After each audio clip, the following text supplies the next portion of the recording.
A stranger on a motorcycle walked into a dying orphanage and asked to buy it, but not to tear it down. He said he remembered it.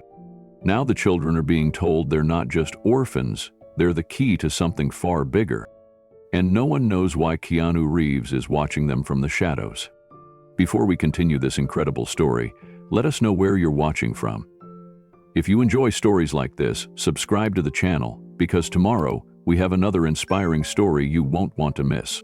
The rain had stopped an hour ago, but the sky still hung heavy over Maple Haven Orphanage, blank and gray like an unfinished painting. Water trickled from the edges of the sagging roof, landing in shallow puddles that reflected the broken-down porch and flaking paint. From her second-floor bedroom, 10-year-old Sienna Torres pressed her fingers against the cracked window pane. She had been staring out since dawn, her breath fogging the glass, waiting for something, anything, to happen. She didn't know what she expected. Maybe a social worker? Maybe another letter saying they couldn't stay much longer? Maybe more bad news wrapped in polite smiles. But what she saw made her sit up straighter and narrow her eyes. A motorcycle was turning onto the gravel path. Not just any motorcycle. This one looked ancient, black and chrome, purring like a big cat instead of roaring like the trucks that sometimes rattle down the street. Its rider was tall, lean, and quiet. He wore a plain dark jacket, black jeans, and a helmet that hid his face. But even from 2 stories up, Sienna could tell there was something different about him. He didn't park like someone who was lost. He parked like someone who had arrived. The front gate squeaked open and he stepped through, walking toward the porch like he'd done it 100 times before. His boots were worn, the kind people kept for years. His posture was calm, not rushed, and his gloved hand gently touched the mailbox before moving up the wooden steps. Then he rang the bell. Once. No pounding. Just a single tone that echoed through the halls of the tired old house like a memory trying to come back. Sienna didn't move. Her instincts, honed by years of watching adults say one thing and do another, told her to stay quiet. She watched as the door opened and Ms. Ellie Rourke, their caretaker, stepped out. Her silver hair was pulled into its usual bun, her sweater buttoned over a faded blouse. Ms. Rourke was a kind woman, but life had worn her edges thin. Her eyes widened slightly when she saw the man on the porch. "Yes?" she asked, cautious but polite. The man pulled off his helmet. His hair was dark and slightly disheveled, his face familiar in a way that tugged at something deep inside Sienna, though she couldn't place it. He had the kind of face that felt like it belonged in stories. "My name is Henry Carlton," he said, voice steady and low. "I'm here about the property." Miss Rourke blinked, confused. "I'm sorry, the property?" He nodded once. "Maple Haven." She stepped outside, pulling her cardigan tighter around her. "This isn't for sale, this is an orphanage. It's not on the market." "I understand," he said, "but I'd like to make an offer anyway, a private one. I'm not with a development company, I have no plans to tear it down." Miss Rourke raised an eyebrow. "Then why would you want it?" Henry looked past her, up at the weathered sign above the doorway that read, Maple Haven Orphanage. His expression softened, not with pity, but something else. Memory. Familiarity. "Because it has meaning to me." Ms. Rourke didn't respond right away. She studied him, as if trying to recognize something in his eyes. Then she glanced toward the gravel driveway, still wet from the morning rain.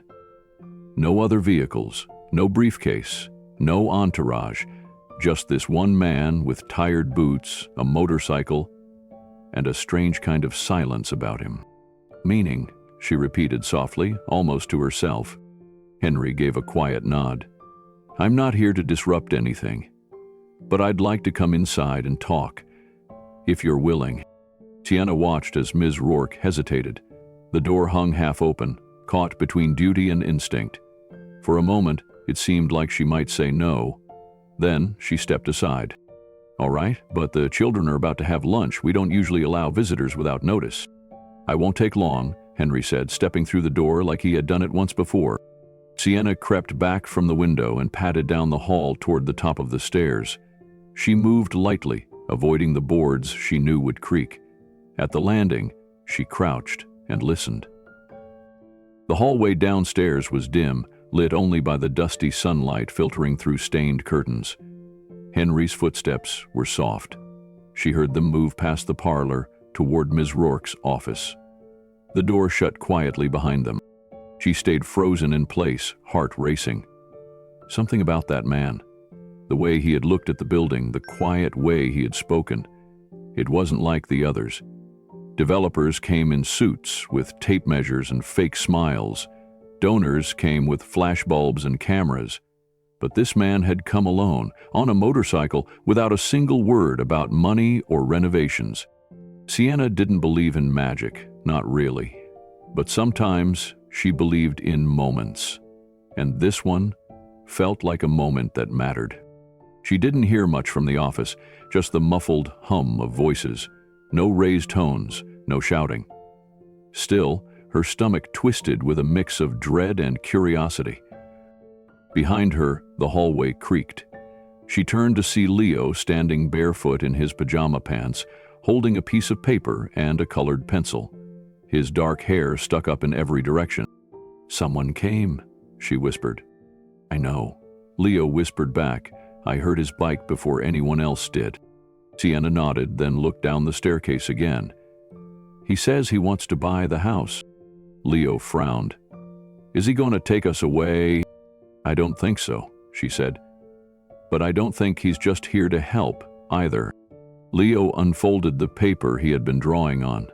It was a rough sketch of the orphanage, but beneath it he had drawn something else. A network of tunnels, lights, machines. A shape buried under the building, like a heart waiting to wake up. "I saw this in a dream last night," Leo whispered.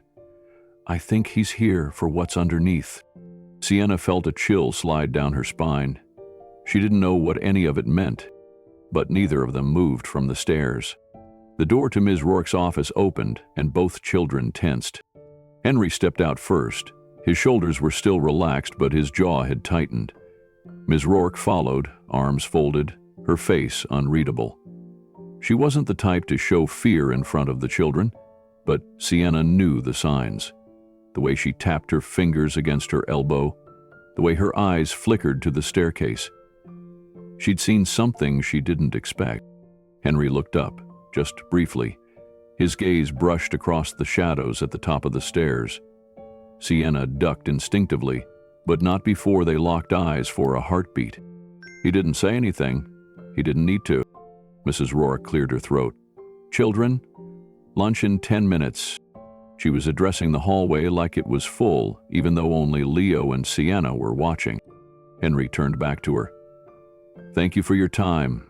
I'll have my team send over the preliminary papers. You're not going to wait for a response?" "I already have one," he said quietly. "You didn't say no." Mrs. Rourke stared at him. "No, I didn't. But that doesn't mean yes." "I know." He offered her a small nod of gratitude. "That's why I'll come back tomorrow." Without waiting for her reply, he stepped out onto the porch. Sienna rushed back to the bedroom window and watched him descend the steps. He didn't look back. He slid his helmet on, straddled the bike, and sat still for a moment like he was listening to something deeper than the engine. Then the motorcycle growled to life, and he rolled down the gravel path and disappeared around the bend, leaving nothing but silence and the fading scent of rain behind. Inside the house, the air felt different. Sienna could feel it. So could Leo. She turned to him. "He's not just someone random, is he?" Leo shook his head slowly. "He looked at this place like he missed it, like he used to be here. Do you think he was one of us?" Leo didn't answer right away. He held up his drawing again. The lines beneath the house shimmered in the afternoon light. "I think whatever he came here to find, it's already waking up." Downstairs, Ms. Rourke stood in the front hallway alone. She stared at the old wooden floor, then up the staircase. She didn't say anything to the children, who were still hiding at the top, but she whispered one name under her breath. "Keanu." And for the first time in years, she didn't sound tired. She sounded afraid. The house hadn't felt this quiet in weeks. Not since the storm that knocked out power and flooded the back hallway. Not since the agency sent their final notice, printed in bold red letters and sealed in a thin white envelope. But now it was a different kind of quiet. Not the silence of broken lights or empty cupboards. This was the silence of waiting. Sienna stood in the hallway outside the dining room, fingers clenched around the edge of the doorframe. Leo was next to her, holding his sketchbook against his chest, eyes wide and alert. "He's coming back," Sienna whispered. Leo nodded. "Tomorrow." "How do you know?" "I remember things," Leo said, "even the ones that haven't happened yet." That was just how Leo talked sometimes. He didn't always make sense to the others, but to Sienna, his words clicked like puzzle pieces. He didn't lie. He didn't exaggerate. He just knew things. About people, about moments, about the strange rhythms that others missed. In the next room, the other kids were whispering. Sienna could hear their voices rising and falling like wind against the old window panes. "They're selling us." "No, he's just checking the building." Mrs. Rourke wouldn't let them. "She's tired. You saw her eyes. She's going to give up. Maybe they'll split us again." Sienna stepped into the room, and the voices stopped. She scanned the group. 11-year-old Juno sat with her knees hugged to her chest, her twin brother Jasper perched beside her on the radiator. They had the same nervous energy in their shoulders. Destiny sat at the table, chewing her sleeve. Marcus and Elena, the youngest apart from baby Nate, sat side by side like always, eyes darting from face. Mrs. Rourke said, "He's coming back tomorrow," Juno said. "He's who dared to die." "Hell wants to buy the house," Destiny added. "Doesn't that mean it's being shut down?" "Not necessarily," Sienna said. "He didn't act like someone trying to tear things apart." "Then what is he?" Marcus asked. Sienna hesitated. Leo stepped forward. "He's someone who used to be here." Jasper scoffed. "How would you know that?" "Because he looked at the walls like they were his," Leo said. "He touched the floor by the stairs when he thought no one saw, like he remembered it." Destiny's eyes narrowed. "So what if he lived here once? Doesn't mean he cares now." Sienna stepped between them. "It means he might care more than we think, and right now, we don't have a lot of people who care." That shut everyone up for a moment. Then from the kitchen, they heard Ms. Rourke's voice call out gently, "Everyone, come sit down. We need to talk." The children filed slowly into the dining room, shoulders hunched, eyes cautious. The long wooden table had seen better days, covered in scratches, chipped edges, and the ghost of a spill no one had ever fully cleaned. It was their gathering place, their safe place. But today, it felt too quiet, too uncertain. Ms. Rourke stood at the head of the table, her hands folded in front of her. She looked at each child, one by one, her face worn but kind. There was a sadness in her eyes that none of them had seen before, not even during the storm. Not even when baby Nate had gotten sick and she had stayed up 3 nights straight by his crib. "I want to speak honestly with you," she said. No one moved. Even Nate, sitting in Elena's lap, sensed the heaviness and stayed still. "There's no easy way to say this," she continued. "Maple Haven is in trouble." Some of the younger ones gasped. Juno and Jasper exchanged a look. Destiny's eyes dropped to her lap. Mrs. Rourke went on. "We're months behind on utilities. The city has been sending warnings. Repairs are too expensive. We've done everything we could to keep things running, but it's not enough anymore." Sienna's stomach twisted. She had known. Everyone had known, really. The food supplies had gotten leaner. The light bulbs stayed burned out longer. The coats from donations didn't come in last winter. "Is that why the man came?" Juno asked. Ms. Rourke nodded. "Yes. He made an offer. He says he wants to help, but I don't know what he really intends." "Is he going to tear it down?" Destiny asked, voice trembling. "I don't believe so," Ms. Rourke said softly. "But I also don't know what he's building." "Then why even talk to him?" Jasper said. "Why let him in?" There was a long pause before she answered. "Because we may not have another choice." The room filled with silence, thick as fog. Leo sat at the far end, drawing in his sketchbook again. Sienna watched as the lines curved into a tall wooden beam, one that stood in the front hall beneath the stairs. He shaded the corner where the paint had chipped to reveal old initials, barely visible now unless you knew where to look.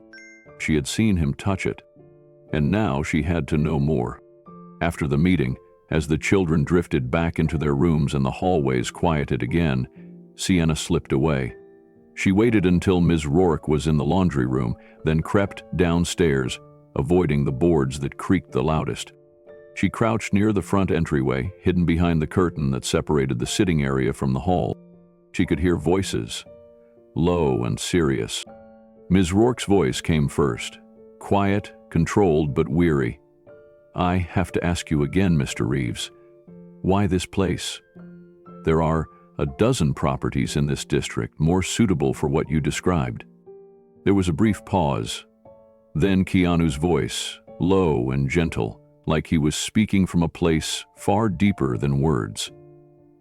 "Because no child should be left behind, especially not here." Sienna felt her breath catch. His words weren't rehearsed, they weren't smooth, they were personal. Mrs. Rourke sighed. "You said this place had meaning to you. I need to know what that means." "I lived here," Keanu said quietly. "A long time ago, under a different name. I was 12. My mother had died, my father wasn't around. I ended up at Maple Haven." Sienna leaned in closer, heart thudding. "But it wasn't perfect," Keanu continued. "The paint was still peeling, the heating barely worked, but there was kindness here, real kindness. Someone looked me in the eye and told me I wasn't broken, that I had something worth becoming." Ms. Rourke didn't say anything. Then she whispered, "My mother ran the home then, Margaret." "I remember her," Keanu said. "She gave me a pair of boots when mine had holes. Didn't make a big deal out of it, just left them by my bed. Like love wasn't something you had to explain." Sienna blinked back a tear. "She kept this place going through so much," Ms. Rourke said, her voice softer now. "But after she passed, I tried to honor what she built. But the city keeps cutting funding, and the kids just keep arriving. That's why I want to help," Keanu said. "But not with donations or grants. I want to make something permanent. I want to build something that can't be shut down with a single letter." "And the children?" she asked. "What happens to them if you take over?" "Family stay," he said, "together. That's the only reason I'm even here." Sienna's fingers tightened around the curtain. Then she heard it. A small moment. The sound of his hand brushing the wooden pillar in the front hall. That tall support beam under the stairs, faded and cracked, marked with the scuffs of 1,000 footsteps and the forgotten initials of past residents. It wasn't just a touch. It was reverence. "I carved my initials there once," he said. "Right under the second coat of paint. It was the first time I believed I might belong somewhere." Sienna stepped back from the curtain slowly. Her heart was racing. Leo was right. This man wasn't here to buy their home. He was here to reclaim it. The sky darkened quickly that evening, a heavy blanket of blue swallowing the last pale light behind the hills. Rain was threatening again. The children gathered in their usual places, some in the den, others upstairs in bedrooms lit by dim, flickering lamps. But the usual routines felt wrong. The laughter was missing. So were the whispered games and secret snacks. Everything felt like it was teetering on the edge of something. Sienna sat with Leo near the window at the far end of the upstairs hallway. He was sketching again, bent over his book with intense focus. She watched him for a long time without saying anything. Finally, she asked, "What are you drawing?" He didn't answer right away. His pencil moved fast and light, like it already knew where to go. When he turned the page around, Sienna blinked. It was a drawing of the orphanage. but not the part she recognized. This was beneath it, a room glowing with soft gold light, curved walls made of something that looked half metal, half glass. There were strange panels on the floor and ceiling, and standing in the middle of it, one hand on a tall, glowing console, was the man they now knew was Keanu. "Hasn't been there," she said, but her voice didn't sound sure. Leo shook his head. "Not yet, but he will be. I saw it in my dream." Sienna studied the drawing again. "How do you know it's real?" "Because it's always been real," Leo whispered. "We just couldn't see it before." Downstairs, Ms. Rourke stood in the entryway, watching as Keanu, or Henry Carlton as the papers still called him, signed the last set of documents on the sideboard table.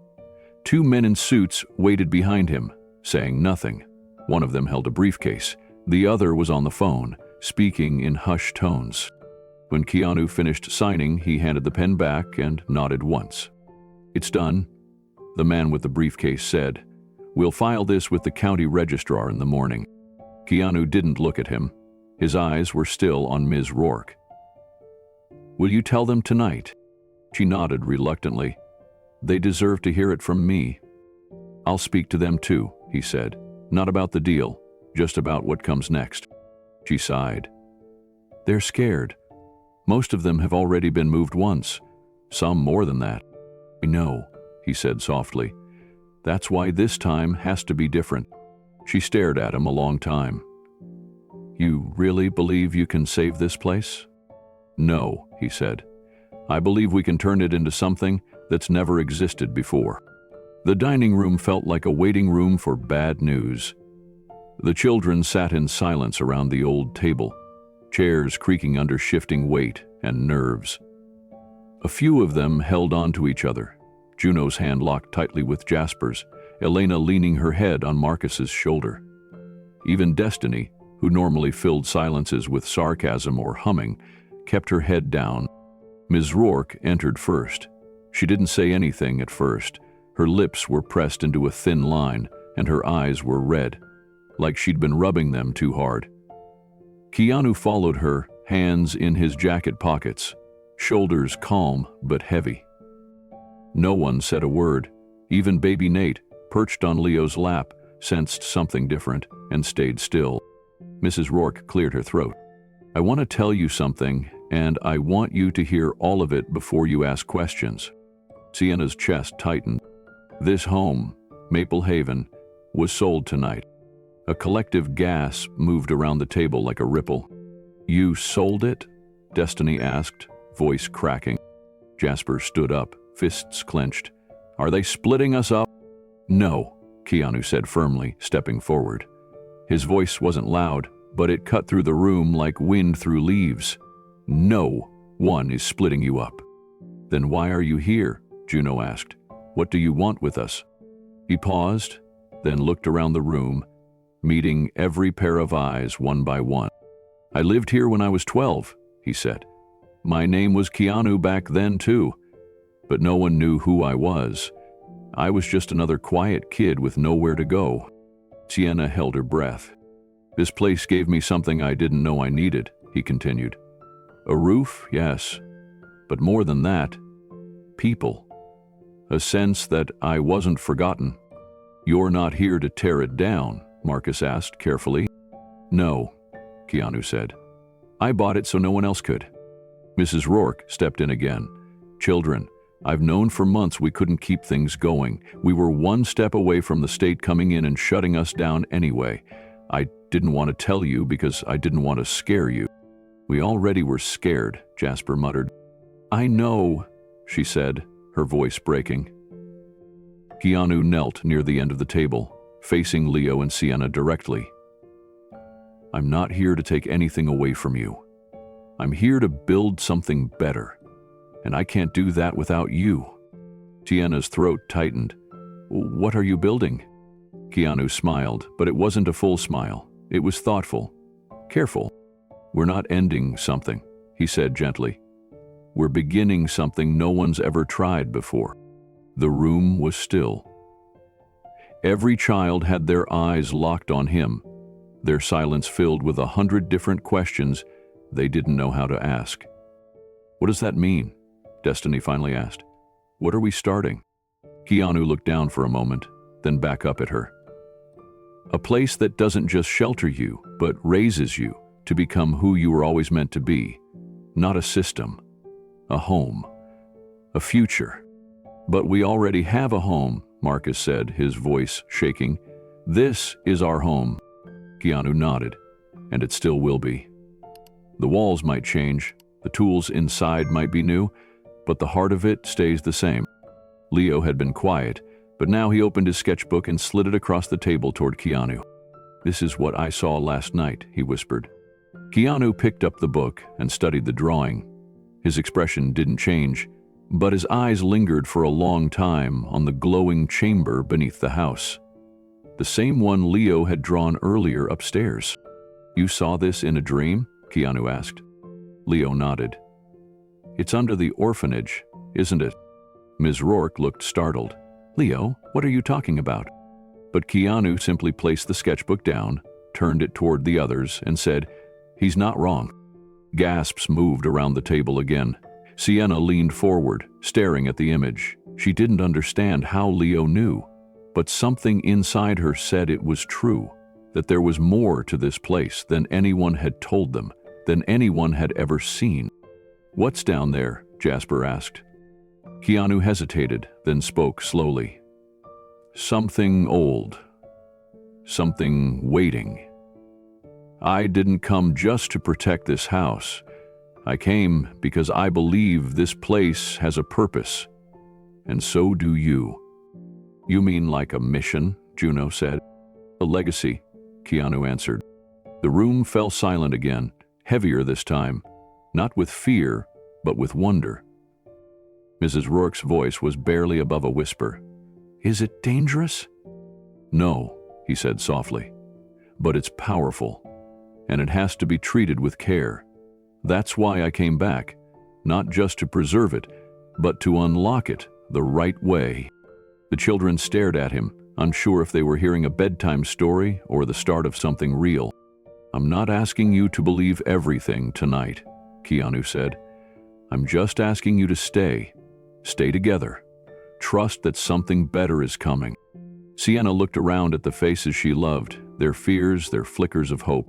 She met Keanu's eyes. "We'll stay," she said, "but only if you stay too." He nodded once. "Then we begin tomorrow." And somewhere beneath their feet, deep in the earth, something shifted. Sienna tossed beneath her blanket, tangled in sleep, her dreams shifting from color to shadow and back again. Rain tapped gently on the window pane beside her, but she didn't stir. In her dream, the hallway stretched longer than it ever had in real life, dim and endless, with flickering light bulbs and peeling wallpaper. Her footsteps echoed, but she didn't feel like she was moving. Then she saw him. A boy, no older than 12, stood at the far end of the hallway. He wore a threadbare gray hoodie and jeans a size too small. His hair was messy and his hands were shoved deep into his pockets. He wasn't crying, but his eyes were full of fear. Not the kind that screamed or ran, but the kind that settled quietly into your bones. He looked like someone who had been left behind too many times. He turned, sensing her. Their eyes met, and Sienna stopped walking. She recognized him, though she didn't understand how. "Are you lost?" she asked in the dream. The boy nodded slowly. "I thought this place was empty." "It's not," she said. "We're here." He took a breath, like he hadn't done it in hours. "I used to be here." Then he vanished. Sienna sat up in bed, heart racing. The sky outside was still dark, but the storm had passed. The whole house felt too quiet, like it was holding its breath. She slipped out of bed and padded down the hallway, her socks whispering across the wood floor. Leo was already awake, sitting cross-legged in the hallway, sketchbook open on his lap. "You had the dream," he said without looking up. Her throat tightened. "How do you know?" "Because I had it too." Sienna sat beside him, He was drawing the hallway exactly as she remembered it, longer than it should have been, with crooked doorways and a single flickering bulb. "You saw him too?" she whispered. Leo nodded. It was Keanu, but younger. I looked scared. Leo's pencil slowed.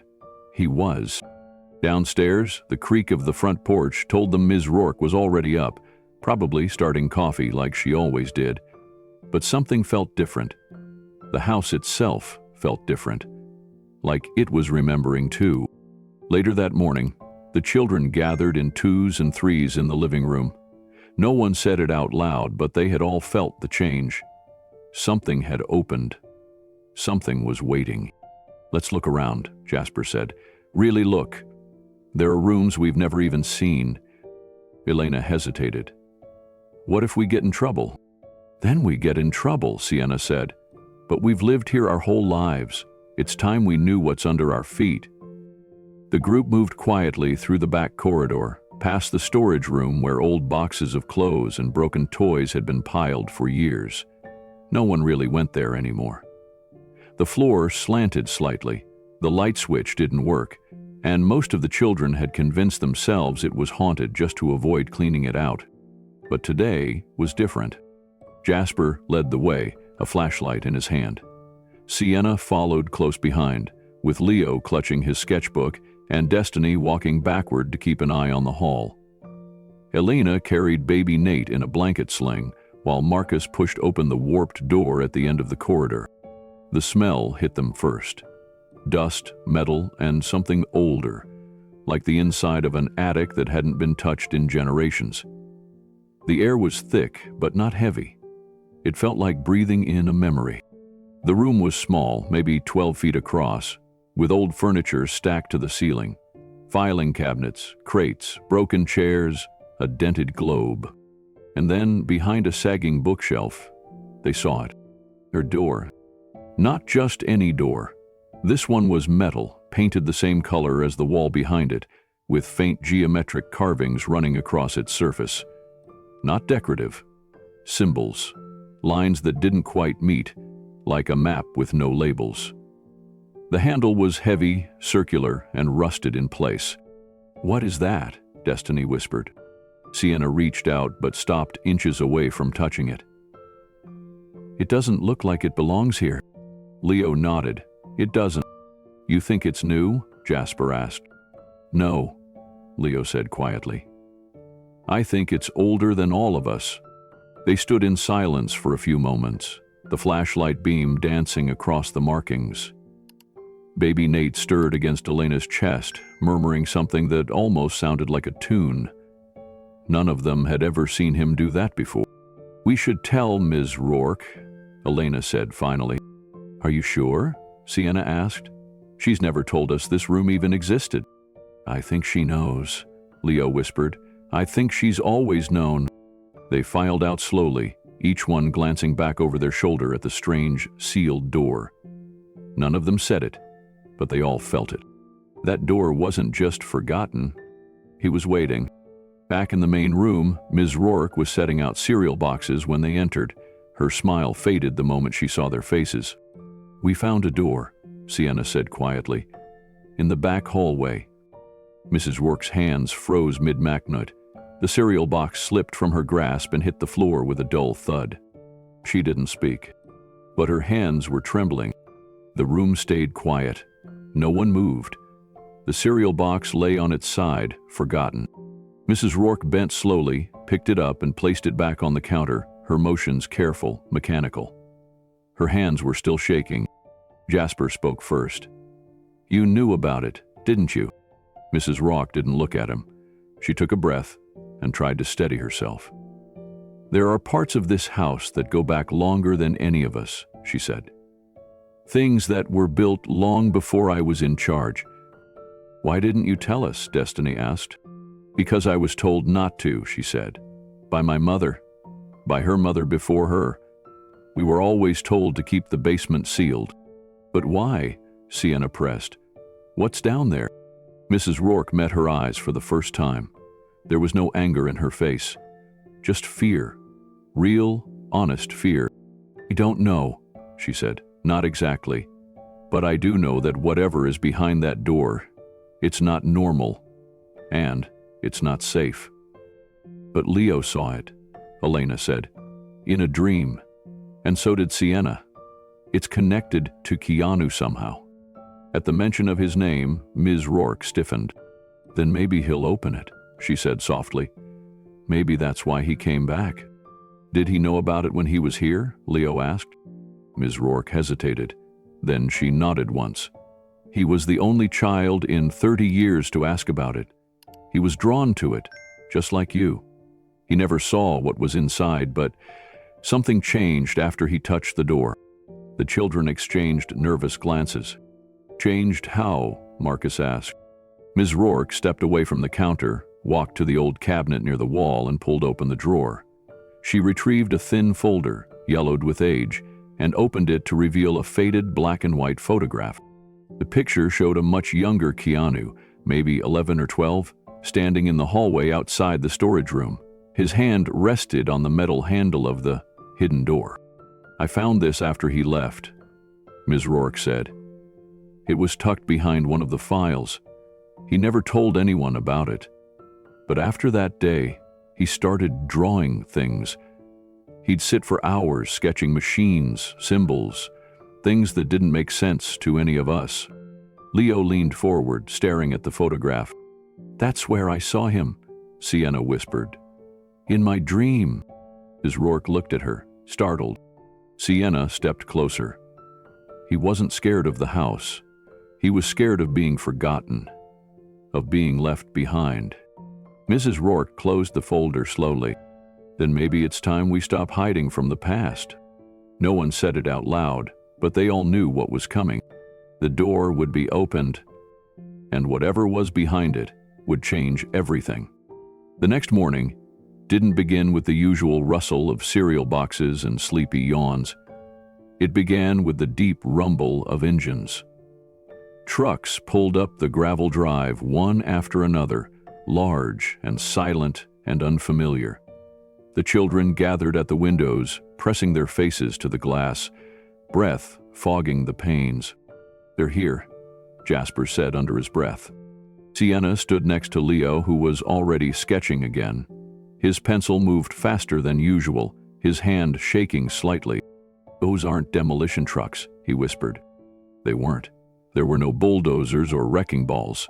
Instead, the first truck unloaded rows of sleek black panels, solar arrays, more advanced than anything they'd ever seen.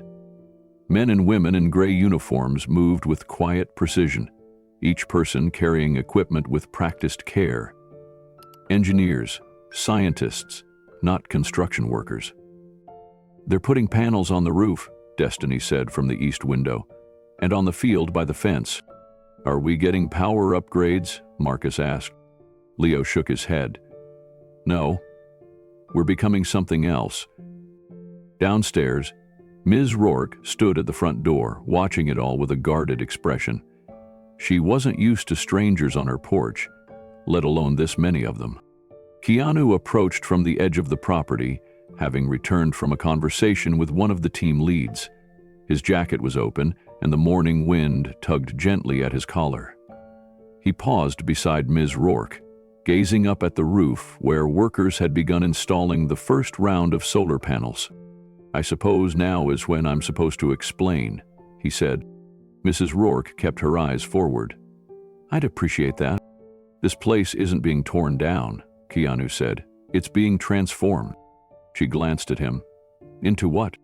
Keanu was quiet for a long moment, then said, the world's first legacy center. She frowned. That sounds like something from a press release.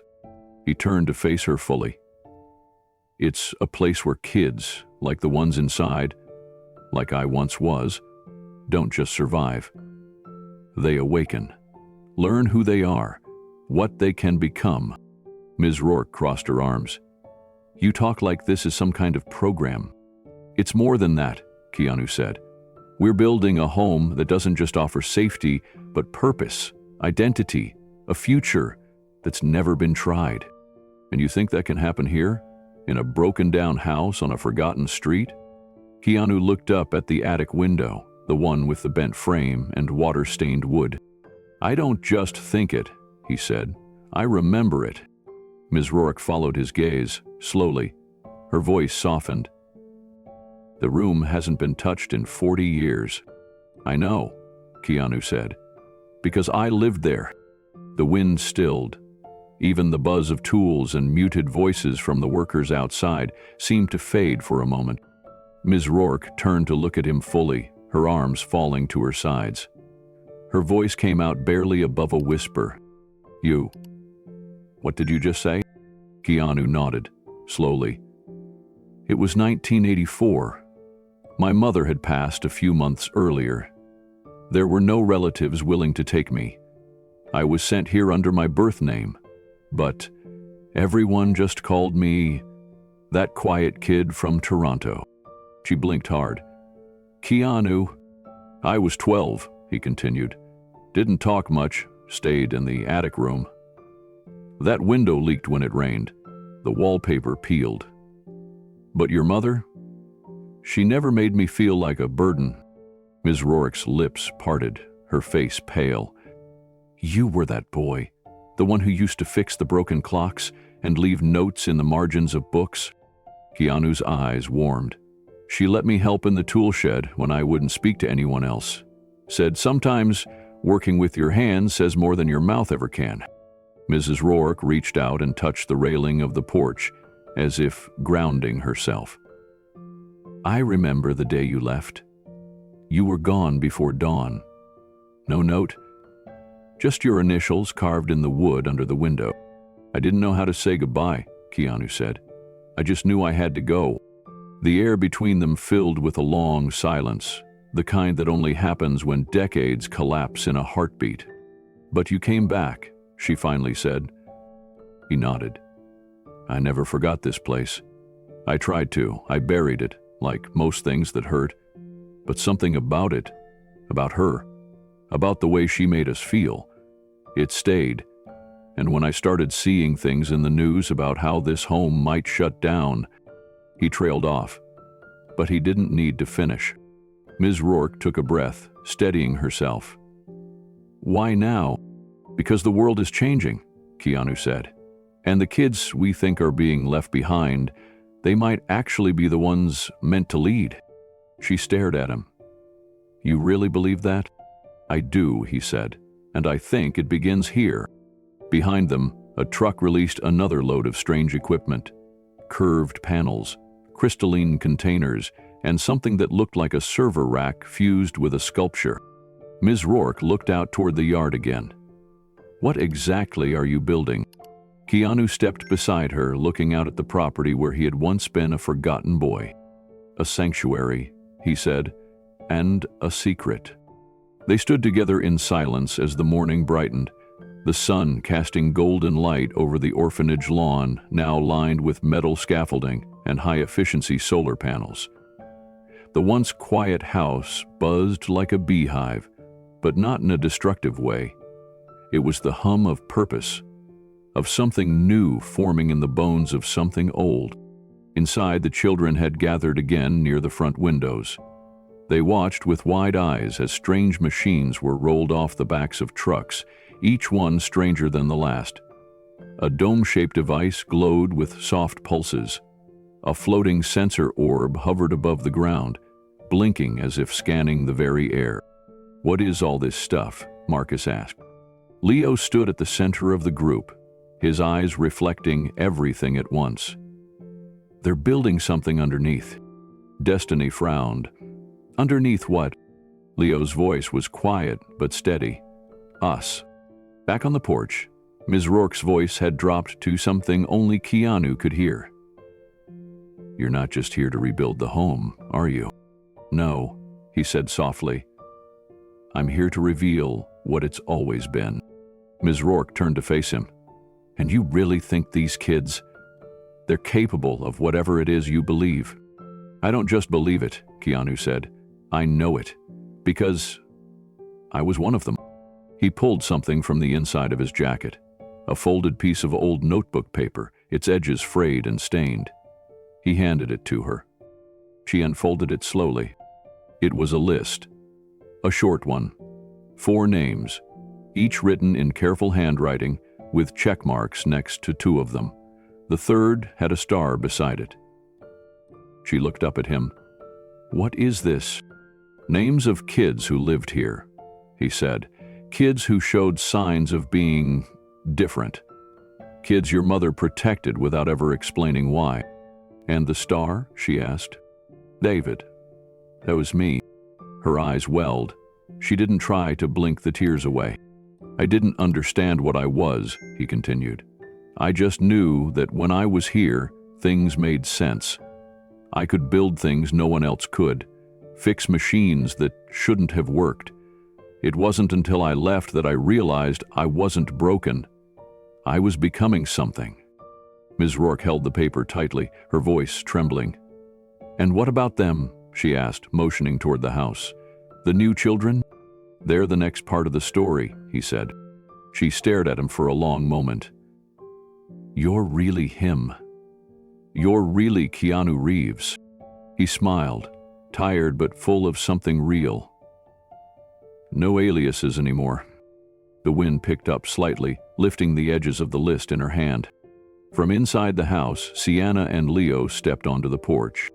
"You're ready," Keanu said, nodding toward them. "They don't even know what's waking up inside them yet," Mrs. Rourke whispered. "But it's already begun, hasn't it?" Keanu nodded. "It began the moment they dreamed." That afternoon, the orphanage gathered in the main living room, though it didn't feel like it used to. The couches were still worn. The rug still had that one corner that curled no matter how often it was flattened. But something about the air had shifted. Something about the children's silence wasn't about fear this time. It was about waiting. Keanu stood at the front, just beneath the window where the afternoon sun spilled in soft and warm. Ms. Rourke sat to the side, arms crossed loosely, her eyes watching every face in the room with a cautious hope. The children were quiet, seated in a wide circle. Sienna clutched the edge of the couch. Leo had his sketchbook open, though his pencil wasn't moving. Elena bounced baby Nate gently on her knee. Destiny, Jasper, Marcus, they were all watching, every one of them waiting for whatever came next. Keanu looked around the circle and then slowly knelt to one knee. "I know there's been a lot of change, a lot of questions, and maybe not enough answers yet." Sienna looked down at her hands. "I want to start by telling you something important," Keanu continued. "No one's leaving." A few heads snapped up. Keanu's voice stayed calm, grounded. "No vans, no transfers, no separations. I halted all scheduled adoptions this morning." Jasper frowned.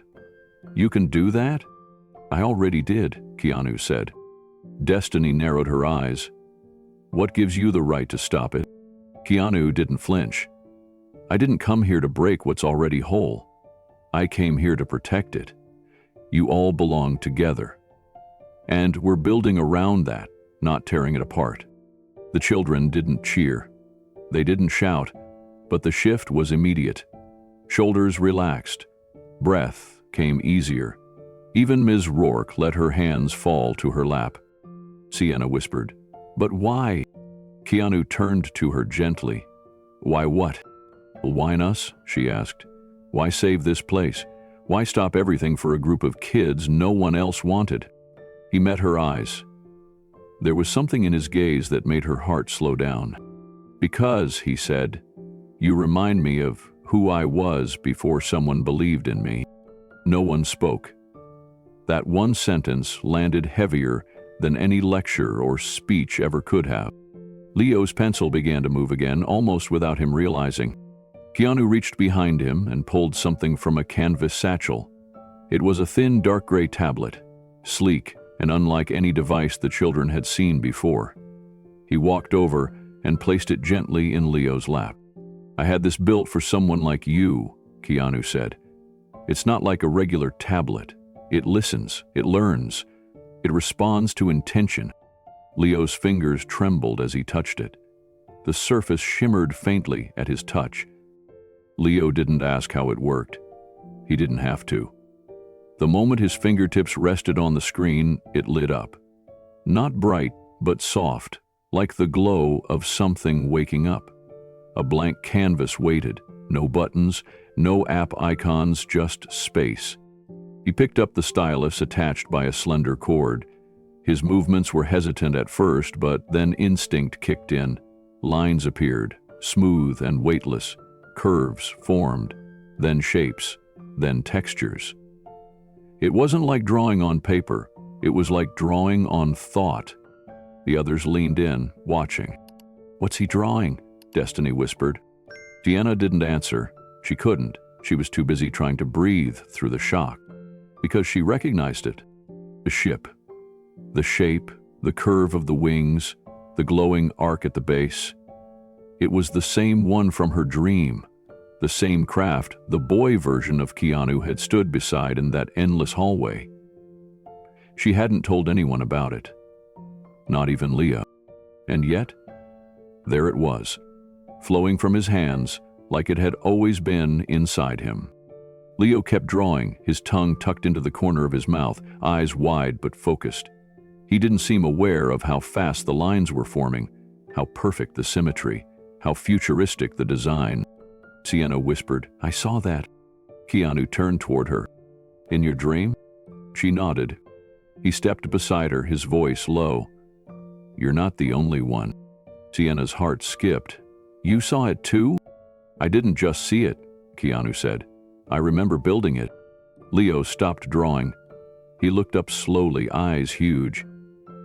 "It's real?" Keanu gave a small smile. "It's more real than you think." The tablet buzzed faintly in Leo's hands. Then, without warning, the screen shifted into 3 dimensions. The drawing lifted off the surface in shimmering light, forming a holographic model that floated above his lap. The ship hovered and rotated slowly. The children gasped. "What is that?" Jasper breathed. "The future," Keanu said. "Or at least, one version of it." Ms. Rourke stood from her chair, walking slowly forward, her eyes locked on the floating image. "Thanks for the old documents," she said. "My mother had sketches like this, hidden. I never knew what they were." "You weren't meant to," Keanu said. "Not until now." Sienna reached out toward the hologram but didn't touch it. "Are we supposed to build that?" she asked. Keanu's voice was quiet but firm. "No, you're supposed to become it." No one quite knew what that meant, not yet, but they all felt it. The pulse beneath the floorboards, the thrum in the air, the click of something ancient beginning to turn again. The room felt suspended, like time had slowed down just enough for everyone to notice how fast their hearts were beating. The ship hovered above Leo's lap, spinning slowly, casting soft blue light across every face in the room. Baby Nate reached out toward it, cooing. The ship responded, shifting slightly to face him, as though it were listening. Marcus stepped closer, cautious. "You're saying we're part of this?" Keanu nodded. "Every one of you." "But we're just kids," Elena said. "We don't know anything about spaceships or science or whatever that is." Keanu walked toward the center of the room, toward them, toward the ship. "When I was your age," he said, "I thought I was broken. I thought silence meant weakness, that being different meant being unwanted. But it wasn't true. My silence just meant I was still listening. My difference meant I hadn't found my purpose yet." He turned to look at each child in turn. "You're not here by accident. None of you are. You weren't abandoned. You were gathered." Sienna's throat caught. "By who?" Keanu looked over at Ms. Rourke. She gave a small nod, as if giving him permission. "By those who believed children like you were the future of everything," he said. He stepped toward Leo and crouched beside him. "You didn't draw that ship from your imagination," Keanu said. "You remembered it." Leo blinked. "But I've never seen it before." "Not in this life," Keanu said gently. "But something in you remembers where we're going." Leo stared at the glowing model. "It feels familiar." "That's because you're part of it." The ship responded again. growing in detail. Now its windows shimmered, its lights pulsed like a heartbeat. It was beautiful. It was alive. "What's it called?" Destiny asked, her voice hushed. Keanu stood and smiled faintly. "We called it the Promise, because it was built on one." "Promise to who?" Jasper asked. "To children like you," Keanu said, "that one day you'd never be left behind again." Sienna's voice trembled. "Are we going into space?" Keanu paused. "You're going further than space." He looked around the room, at every small face watching him with awe, fear, and hope. "You're going to change what it means to grow up. You're going to remind the world what childhood is supposed to be." Miss Rourke stepped forward. "And what's that?" Keanu turned to her, eyes soft but steady. "Not just surviving, not just waiting for someone to come get you, but growing into the kind of person who builds the future, together." The children didn't cheer. They didn't clap. They just stood there in silence. Not afraid, not insured, but ready. The orphanage was quiet. After everything that had happened, the children had gone to bed earlier than usual, worn out not by noise or chaos, but by the weight of possibility. The house creaked in its usual rhythms, but something about the silence tonight was different. It was too perfect, like it was waiting. Sienna lay in bed, staring at the ceiling. Her arms rested on the blanket, but her fingers twitched slightly. She wasn't thinking about dreams this time. She was thinking about the hum. She had heard it for the last 3 nights, faint and far beneath the floorboards. But tonight, it was stronger. Not louder, just closer.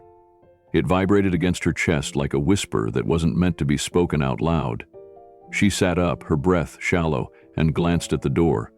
The hallway outside was dark, quiet. No footsteps, no light, just the hum. Slipping out from under her covers, she grabbed her flashlight and padded down the hallway in socks. The others didn't stir. Leo mumbled something in his sleep but rolled over and kept dreaming. She crept past Jasper's room, then the nursery, then down the stairs into the kitchen. The hum was clearer now.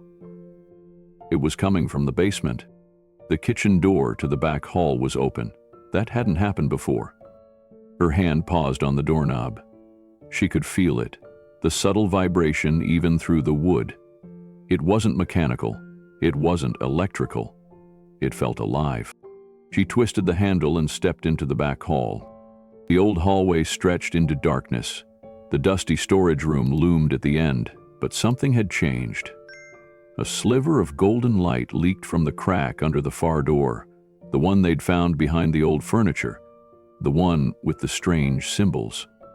The door that had always been locked. Except now, it wasn't. It was open. Sienna stepped toward it, heart pounding in her ears. She reached the doorway and gently pushed it with 2 fingers. The door groaned open a few inches more. What lay beyond wasn't a room. It was a passage. The walls glowed faintly, as if lit from within, the surface smooth and seamless like metal softened by age. There were no light bulbs, no wires, just a long descending tunnel, curving ever so slightly as it went down. The hum deepened, not louder but deeper, like it was resonating with her bones. She took one step forward, then another. Her flashlight flickered once and died. But she didn't turn back. She didn't need it. The walls lit her way, guiding her. She didn't know how far she walked. Time seemed to fall away. But when she finally stepped into the chamber at the end of the passage, her breath caught. It was massive. The space opened wide before her, larger than the entire orphanage above. The ceiling curved high above her head like the inside of a dome, glowing with soft patterns that moved like water. The walls were lined with panels of light and glass, some displaying shifting colors, others showing text in symbols she didn't recognize. At the far end of the room, one wall was covered in photographs, hundreds of them, all children. Sienna stepped closer. The faces stared out at her, some smiling, some serious. all of them wearing the same gray uniform she had seen in Leo's drawing. Boys and girls of every age and background. Many of the photos looked old, like they were taken decades ago, but others were recent. Her eyes scanned the grid until she froze. There he was, Keanu. Younger, maybe 12 or 13, lean and serious, standing in the attic window with the peeling wallpaper behind him. She reached out and touched the photo with her fingertips. The panel beneath it glowed gently. Below his picture, a label appeared. Keanu Reeves, Pattern Integration/Level 5, Active Memory Access Developed, 1985. Sienna swallowed hard. Her hands were trembling now. She turned to look at the other photos. Each one had a name and a classification beneath it. She didn't understand all of it, but some words stood out. Cognitive surge, empathic network, neural projection, resonant encoding. As she walked down the line, her foot brushed something on the floor. It was a small table, almost invisible against the glowing floor tiles. Resting on it was a single black file folder. Unlike the digital panels, this was physical, real paper, thick and bound tight with a metal clip. Her name was printed on the tab in clean block letters. Ores, seen now, Predictive Pattern Sensitivity/Level 4. Her heart stopped. She sat on the floor and opened it with trembling hands. Inside were pages of notes, drawings, scan images, even brainwave charts. Most of it looked far too technical for her to understand. But there were sentences underlined in bold. Subjects exhibits unconscious foresight and pattern anticipation beyond expected neurological development. Subject predicted structural collapse of west wall before the event. Recurrent dreams show high-fidelity correlation with undocumented facility architecture. Recommended for advanced observational pairing. She turned the next page and saw something that made her whole body go still. It was a sketch she had made months ago, one she had never shown anyone. A hallway, a glowing ship at the end of it, a figure standing beside it, reaching out. She whispered, "How did they get this?" The file didn't answer, but the walls pulsed gently around her, like they were breathing. She stood slowly and looked up at the ceiling. The pattern shifted again, forming a spiral above her. Sienna took a shaky step back, her file still open in one hand. She wasn't supposed to be down here, but something had wanted her to come. She backed away from the table, her heart racing. Her name, her sketches, her dreams, they had all somehow ended up in this hidden place that wasn't supposed to exist. She looked around again, realizing the chamber wasn't just filled with data, it was filled with stories. Dozens of past children, their names recorded, their gifts documented, and one of them had grown up to be Keanu Reeves. Sienna took a deep breath. The glowing hum pulsed again, and this time it felt less foreign, less mysterious, more like it was syncing with her heartbeat. She turned to leave, clutching the folder. But as she stepped toward the tunnel, the lights along the wall brightened. Another panel lit up on her right, revealing a small circular screen. It displayed a fingerprint symbol. Hesitantly, she reached out. The moment her finger touched the screen, the room responded. Panels across the wall came alive with movement. A hologram flickered to life in front of her. Three-dimensional blueprints of the orphanage appeared, layered with hidden levels and markings. She saw spaces beneath the home that didn't exist on any floor plan. One section in particular glowed red. Below the orphanage, even deeper than this chamber, was another door, a sealed one. She heard a quiet chime. A voice, not Keanu's. Soft and androgynous, filled the chamber, like an echo from everywhere at once. Phase 2 authorization confirmed. Subject ST. Pattern alignment 92%. Access to Legacy Vault pending adult proxy confirmation. The lights dimmed slightly, then everything fell still. She took a step back. Whatever this place was, she had just triggered something, a process, or maybe a countdown. She had to tell someone. Clutching the file tighter, Sienna ran. Her feet thudded softly on the glowing floor as she darted back into the tunnel. The lights lit her way again, flickering in time with her breath. She ran until the basement door came back into view, still half open, letting in the dim glow of the kitchen. She slipped out, careful not to slam the door, and crept up the stairs. Back in her room, she shut the door and sat on the edge of the bed, shaking. Leo stirred in the bed next to hers. "Sienna," he mumbled. She didn't answer at first. Her eyes were fixed on the folder in her lap. Then, quietly, she said, "I found it. The thing under the house." Leo sat up, now fully awake. "Is it real?" She opened the folder and showed him her sketch. The one no one should have seen. The one that matched what he drew on the tablet. Leo looked at it, then at her. His voice was barely a whisper. "They've been waiting for you." Sienna nodded slowly. "Maybe for both of us." The next morning, the children gathered in the common room again. But this time, it wasn't just curiosity that brought them together. It was something stronger. The air felt charged, like the seconds before a summer storm. Sienna sat next to Leo on the rug, her hands tight in her lap, the file from the basement now hidden in her pillowcase upstairs. Leo hadn't said a word about it all morning. He didn't need to. Keanu stood before them again, but his tone was different, not gentle, not formal.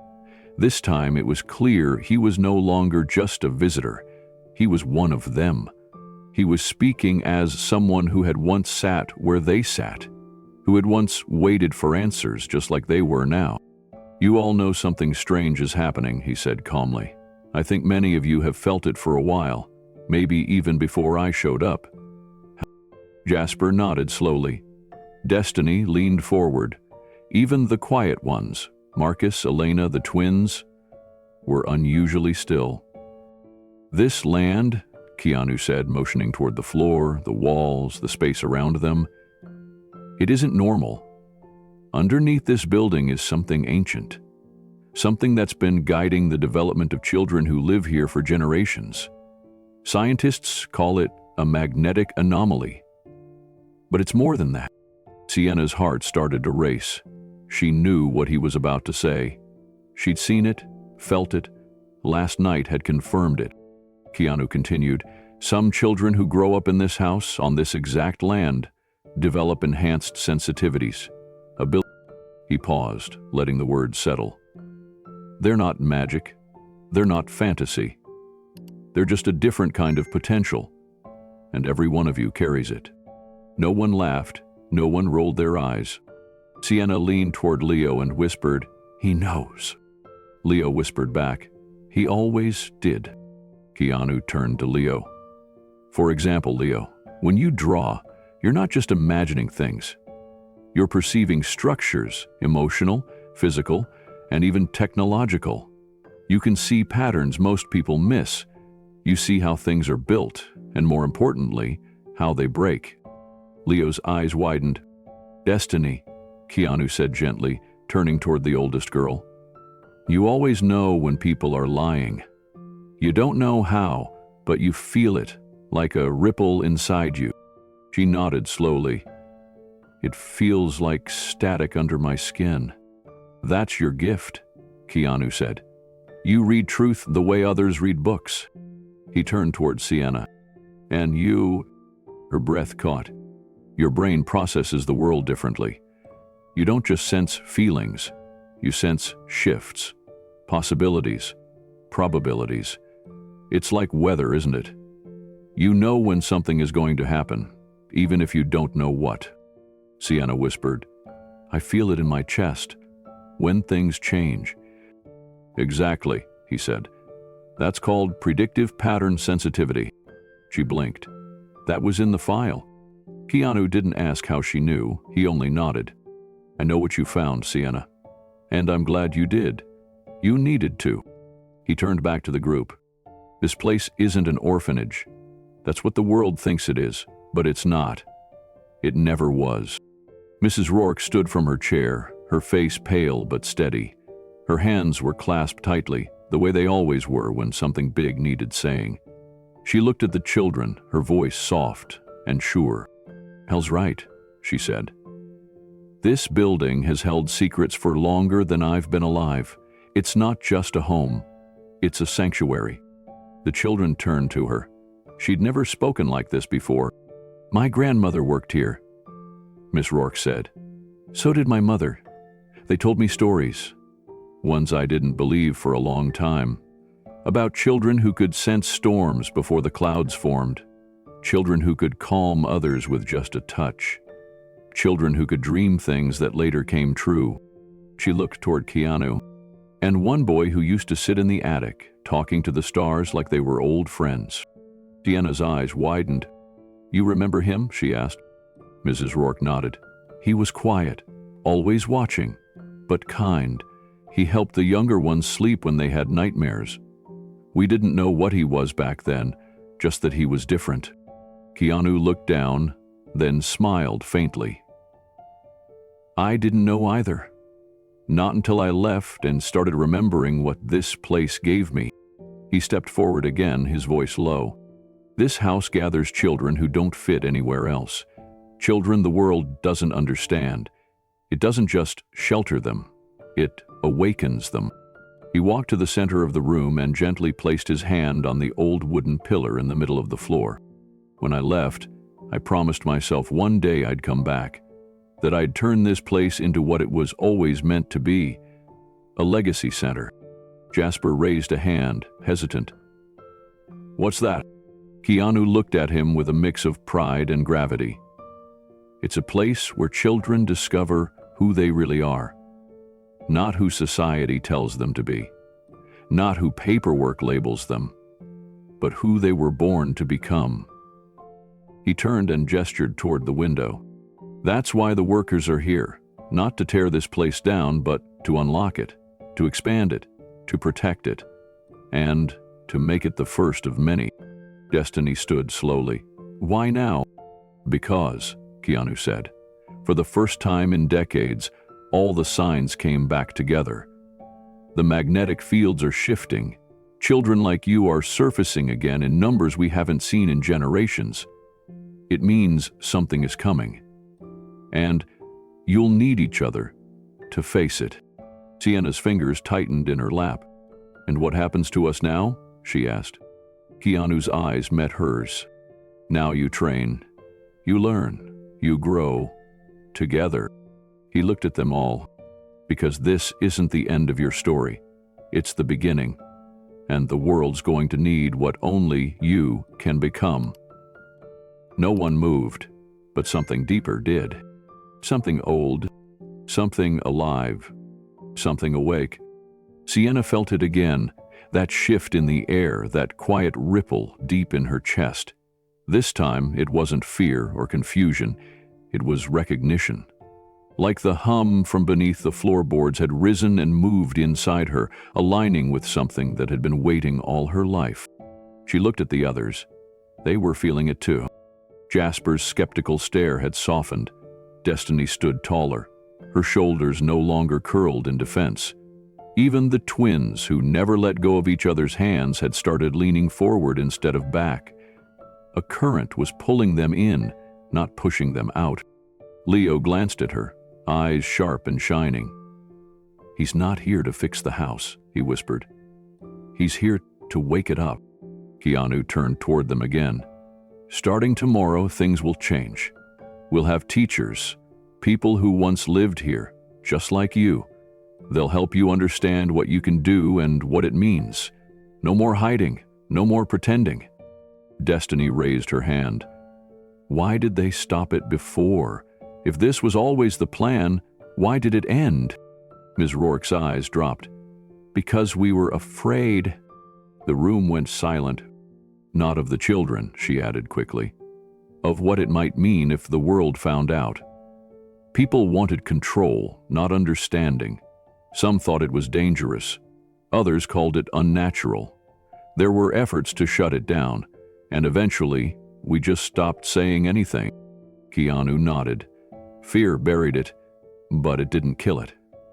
Some truths are too strong to stay buried, Sienna whispered, like the hum. Keanu's head turned sharply. You hear it? She nodded. At night. It's not in the walls, it's under them. His voice lowered, more serious. Only a few ever did. I was one of them. Leo lifted his head. What is it? Keanu paused for a long moment. Then he said, It's the legacy. He gestured toward the floor. It's the heart of this place, the center of everything that's ever happened here. It's been waiting for the right group, the right moment. You're it, Jasper asked. And what if we don't want to be special? You don't have to be, Keanu said. You just have to be yourselves. That's all this place ever wanted. The lights above them dimmed slightly, just for a second. Not broken, not flickering, responding. Sienna's voice was barely more than a whisper. It's listening. Keanu smiled gently. It always has. Outside, the morning sun began to rise over the field behind the orphanage, but inside, something brighter was taking shape. Not light, not heat, but hope. Real hope. Hope rooted in something buried long ago. Truth, purpose, connection. A family not born by blood but by belonging. And as the children sat in that quiet room, together, awake, aware, Sienna thought only one thing. They weren't waiting to be saved anymore. They were ready to become. It started slowly, like the beginning of a storm no one could see yet. Just the change in pressure, the charge in the air, the whisper that made everyone glance at the sky. On the 6th morning, Sienna sat by the window in the reading nook, with her hands wrapped around a chipped blue mug of hot cocoa. The hallway behind her was quiet. No footsteps, no creaking wood. But her chest fluttered, the way it had the night before thunder. Destiny's coming, she said quietly. Leo looked up from his sketchpad, where he was drawing a strange machine with wings shaped like shells. What? He asked. Sienna didn't reply. She just waited. Exactly 3 seconds later, the doorknob turned, and Destiny stepped in with a book tucked under her arm. How did you know that? Destiny asked. I didn't, Sienna said, startled at how certain she had been. I just felt it. That afternoon, Leo showed her his new sketch. It was of the basement, but not how it currently looked. The version in his drawing had far more lights, new symbols carved into the walls, and a strange glass chamber with soft blue liquid inside. As she leaned in to study the detail, the most astonishing thing happened. The glass shimmered. She blinked, then gasped. The drawing moved. At first, she thought her eyes were tricking her. But it wasn't a trick. The liquid inside the drawn chamber rippled, and small lights on the control panel began flashing, like signals waiting to be read. Leo's hand trembled as he held the paper. It didn't do that yesterday, he said. He flipped to another sketch, a hallway with branching doors, and the doors in the drawing swung open slowly, as if responding to her gaze. They're reacting, she whispered. To what? I think us. That night, Ms. Rourke entered the common room to check on everyone. She found the twins, Jasper and Juno, sitting cross-legged on the floor across from each other, deep in silent concentration. Hey, you two, everything okay? They turned to her at the exact same time and spoke in perfect unison. We were just talking. Mrs. Rourke's eyebrows raised. With each other? The twins nodded, still synchronized. In our heads. They didn't laugh, didn't look away, and their voices still perfectly aligned. Behind her, Keanu stood watching. That's the 3rd time today, he whispered quietly. Ms. Rourke turned to him. They were always close, but this is new. He nodded. It's accelerating. Oh, fast. Keanu hesitated. His eyes never left the children. Faster than we did. Much faster. She crossed her arms, nervous.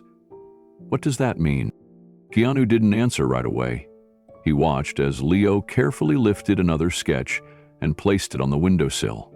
It began to glow faintly in the afternoon light.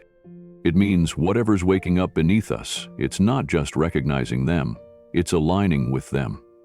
Faster, deeper, smarter.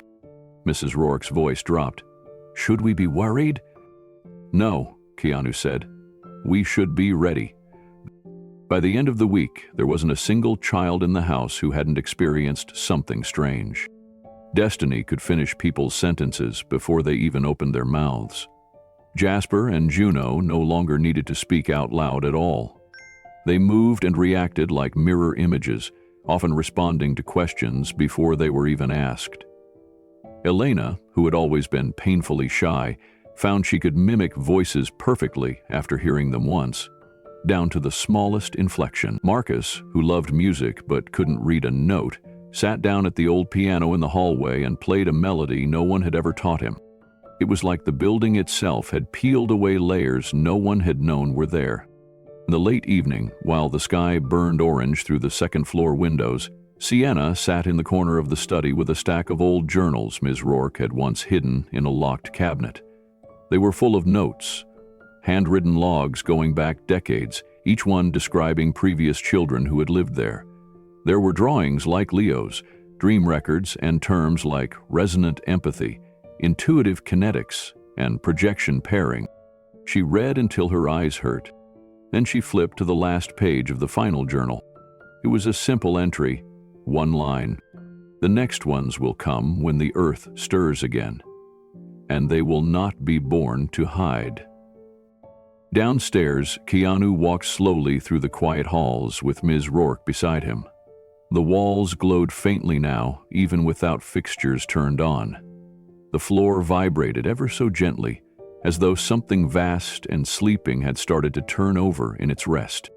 They're adapting faster than anyone expected, she said. This is more than just emergence, it's evolution. Keanu nodded. It's as if the house has been waiting for them. He placed his hand on the wooden banister and closed his eyes. It knows they're ready. It's opening more quickly because they're not afraid. Mrs. Rourke looked toward the common room where several of the children now sat silently, connected in some kind of shared trance. Not asleep, not awake. Their eyes half closed, their breaths in perfect rhythm. What happens when the world sees this? She asked. When people realize these kids are different. Keanu's answer came slowly, but without hesitation. They'll try to control it, or destroy it, or claim it. And what do? We stay together, he said. We protect this place. We protect them. Mrs. Rourke lowered her voice. And the thing beneath us? The core? Do we even know what it really is? Keanu looked up the stairs where Sienna was still reading, Leo still sketching, the twins whispering silently across the room. We don't need to know everything, he said softly. We just need to believe in what they're becoming. Outside, wind swept across the fields. The sky turned dark and silver. Inside the old house, the children of Maplehaven were waking up to the truth of who they really were. And the legacy was only just beginning. The storm didn't come from the sky. It came with sirens, tires on gravel, and men in dark suits stepping out of black government vehicles with tinted windows. It came with clipped voices and government ID badges. It came with the unmistakable smell of authority and suspicion. Sienna was the first to notice, watching through the second-floor window as 5 SUVs rolled through the main gate and stopped just outside the front porch. She didn't move. She didn't speak. But her chest filled with that now familiar tension, the signal that something was about to change. Downstairs, the front door opened before the agents could even knock. Keanu stood in the threshold, calm, unreadable, hands at his sides. Behind him, Ms. Rourke appeared, her expression strained but composed. The woman who stepped forward from the lead vehicle was tall, straight-backed and sharp-eyed. She wore a gray government jacket with a federal infrastructure and safety seal on the shoulder. Her ID badge read Kane, Marla. Her tone was flat, professional. Mr. Reeves, my name is Agent Marla Kane. I'm here under Directive 47A of the Federal Child Protection and Advanced Technology Regulation Act. Keanu nodded slightly. I know the one. Then you also know that any undisclosed technological activity involving minors must be declared, registered, and subject to immediate federal review. I'm aware, Keanu said quietly. Yet we've received no declaration, Kane continued. And what we've seen on satellite imaging and regional activity logs suggests you've installed an advanced energy infrastructure beneath this property. Not to mention several unidentified signal bursts originating from this location. She paused. Sir, what exactly are you building here? Keanu's voice didn't rise. He didn't move. A future. Kane's jaw clenched slightly. That's not an acceptable answer. We have cause to believe unauthorized experimental technology is in use here, and that it may be influencing or endangering the development of the children under your supervision. They're not under my supervision, Keanu said. They're under my protection. Kane stepped closer. Is that how you're categorizing it? Protection. Ms. Rourke spoke now, carefully. These children live here, yes, but they're not being tested on. They're being given resources, a home, a family. That's not what the reports suggest, Kane said, pulling a folder from her case. We've had anonymous tips, strange behavioral markers, unexplained electrical interference, even rumors of telepathic activity. Some of these children are exhibiting traits that match historic anomaly registries. Do you even hear yourself? Keanu asked. Kane didn't blink. I do. And under the Child Protection Act, I have authority to remove the children immediately for evaluation. No, Keanu said, flat and final. Kane narrowed her eyes. Excuse me? These kids aren't experiments. They're not property. They're not yours to seize. You're obstructing a federal order, Kane said. I'm defending children, Keanu replied. Kane looked toward the orphanage behind him. Then you have 24 hours to comply. If you don't voluntarily relinquish custody, we'll return with enforcement agents and remove every child from this building. The children gathered at the windows, watching the black vehicles idle like vultures at the edge of their home. No one dared speak until the engines were turned off and the agents began to step out. Leo counted 4 SUVs and a 5th, smaller car. All of them bore the same discreet emblem on the side, a silver eagle inside a circle with no words, just a number, 17. Sienna stood near the stairs, her hands clenched. They're not here to visit. Destiny moved next to her. I felt it before they got here, like someone holding back a scream. Downstairs, Keanu stood in front of the doors. Ms. Rourke was beside him, pale but calm. Agent Marla Kane entered first. She didn't wear a uniform, but everything about her posture screamed authority. Her hair was tied back in a severe knot. Her tone was razor sharp. I'm invoking Section 48 of the Child Protection Act, she said, handing Keanu a sealed document. We have credible reports that minors here are being exposed to unauthorized technology and unregulated scientific experiments. The government is obligated to intervene. Keanu didn't take the folder. These children aren't being harmed. They're being nurtured. Kean raised an eyebrow. And you think that makes it legal? They're not your concern, Keanu replied. They're safe. That's all that should matter. Kane stepped forward, lowering her voice. Mr. Reeves, I'm not here to argue philosophy. You've introduced experimental systems, structures, our scanners can't even classify. You have no permits, no disclosures, no oversight. And these children are exhibiting anomalies that have national security implications. Mrs. Rourke stepped between them. They're just kids. They're more than that, Kane said coldly. And that's the problem. The silence that followed was thick and dangerous. Kane turned to one of her agents. We'll return at 700 tomorrow. You have until then to present every piece of hardware, digital log, and medical record pertaining to the children. If you refuse, We'll take custody of them by force." Keanu stepped forward, his voice low and unwavering. "If you lay one hand on them, you'll answer to me." Kane didn't blink. "Then I'll make sure the paperwork is clean." With that, she turned and walked out. Her team followed, silent and sharp. The doors closed behind them, and the house seemed to exhale. Sienna crept down the stairs, Leo and Destiny just behind her. "Is it true?" Sienna asked. "Can they really take us?" Mrs. Rourke's hands trembled as she reached for Keanu's arm. "Can they?" "They'll try," he said. "But not if I can stop them." Leo looked up at him. "What do we do?" Keanu's eyes were hard, but his voice stayed calm. "We prepare," Destiny whispered. "For what?" He looked at them all, the family he had once been a part of, and the one he was now trying to protect. "For the fight of our lives." And upstairs, in the hidden heart of the house, the walls began to pulse again, soft blue light flickering faster than before, almost like it knew what was coming, almost like it was waiting to respond.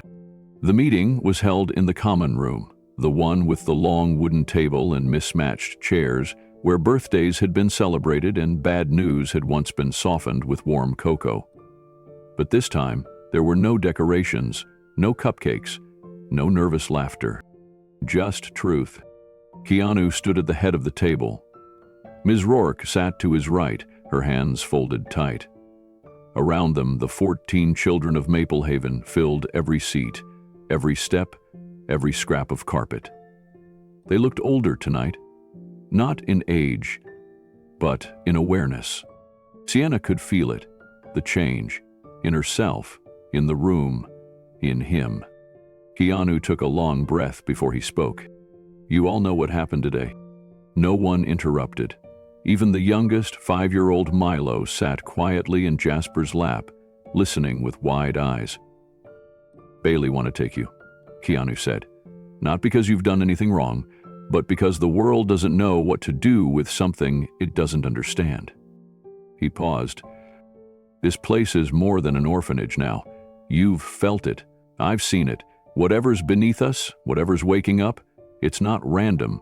It's responding to you." He looked at Leo, who nodded. "Your drawings changed before anyone knew why. Sienna, you feel things before they happen. The twins speak like one person. Destiny, you're predicting speech. Marcus, you played music no one taught you." Destiny raised her hand. "Are we sick?" Keanu shook his head. "No. You're not broken. You're advanced, evolved. You're exactly what the next step in humanity looks like, and that scares people who only know how to fight what they can't control." He reached into his pocket and placed a small object on the table. A folded piece of metal, about the size of a coin. It pulsed once with blue light and went still. "This is from the chamber beneath us. It was dormant for decades. Now it's active again. And it's only active because of you." Juno's hand rose, uncertain. "What do they want to do if they take us?" Keanu hesitated before answering. "They'll test you, contain you, study you. They'll say it's to protect you, but what they really want is to protect the world from the truth." He looked at each of them, and that truth is simple. You are becoming something new, together. The silence that followed was full of something heavy and sacred. "I won't let them take you," Keanu said quietly, "but I won't force you to stay either." He straightened. "This is your choice. All of you. You can leave. We'll find ways to keep you safe, separated, quiet. Or you can stay and help me build something no one's ever dared to build before. A place that doesn't hide what makes us different. A place where we lead the future, not hide from it." Sienna's heart pounded in her chest. "This isn't just about one house or one night," he added. "It's about what comes next, for all of us." He stepped back and sat down. "You choose." And then he waited. No one spoke at first, until Leo stood. "I'm not leaving." Leo stood tall, clutching his sketchbook to his chest. His voice was clear, but his hands trembled slightly. I've never felt like I belonged anywhere, not in school, not in foster homes, not even in crowds. But here, with all of you, something finally makes sense. My drawings. They're not just imagination anymore. They mean something. I'm not giving that up. He looked directly at Keanu. I want to stay. Sienna stood next. I felt it too, even before I knew what it was. The hum, the dreams, the way everything here feels alive. If I leave, that disappears. So I'm staying. One by one, the others followed. Destiny, Jasper, Juno, Marcus, Elena, Milo, though he only raised a tiny fist and said, I want to stay with my family. Within minutes, every child had stood. Every voice, every pair of eyes offered the same answer. No one walked away. Ms. Rourke covered her mouth with her hand, overwhelmed. The last time she'd seen children unite like this, they were clinging to each other in fear. This time, they were standing for something. Keanu nodded solemnly. Then we hold the line. That night, the house didn't sleep. The children lay in their beds, some quiet, some whispering through the dark. But none of them were afraid. Something larger than fear had taken root. Around midnight, the first surge hit. The lights in the hallway flickered, then dimmed. Downstairs, the basement hummed louder than ever before, like a great engine turning over after decades of sleep. Leo's sketchbook began to glow softly. Sienna sat upright in her bed, her fingers tingling with electric warmth. The twins sat up at the same time, as if awakened by the same signal. Then came the second surge. It moved through the floor, into the walls, and across the old pipes and wires like a living current. Every bulb glowed with a soft, unnatural hue, blue, violet, then gold. In the basement, the sealed doors groaned and opened without anyone touching them. Beyond the doors, the chamber pulsed with activity. Lights danced across control panels. Holographic screens flickered to life, displaying names, data streams, and ancient symbols. The core, once dormant, began to pulse like a heartbeat, synchronized with the breathing of the children sleeping above. In the attic, Keanu sat by the old window where he once stared out as a boy, lost and unwanted. He felt it, the activation. It wasn't a machine. It was a response. They had chosen to stay, and the house had answered. Back in the hallway, Ms. Rourke stood barefoot, watching as every door opened at once. Behind them, the children stood in silence, drawn, awake, unafraid. Then, from deep below, came a voice, not spoken, not heard through ears. Welcome back. Keanu stood from the attic, his eyes bright with something between awe and memory. They've accepted the call, he whispered. And Maple Haven, long forgotten by the world, now breathed with purpose. The Legacy Center was no longer a plan. It had already begun. The next morning, the house felt different. Not in the way that followed bad dreams or restless nights, but in the way seasons changed. Quiet and certain. There was no longer a question about what was real. The air itself seemed to hum with quiet awareness. Sienna woke early. She wasn't startled. She wasn't afraid. Her body simply stirred with purpose.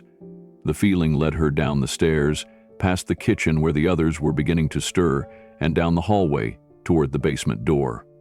It was already open. The basement looked like it always had at first.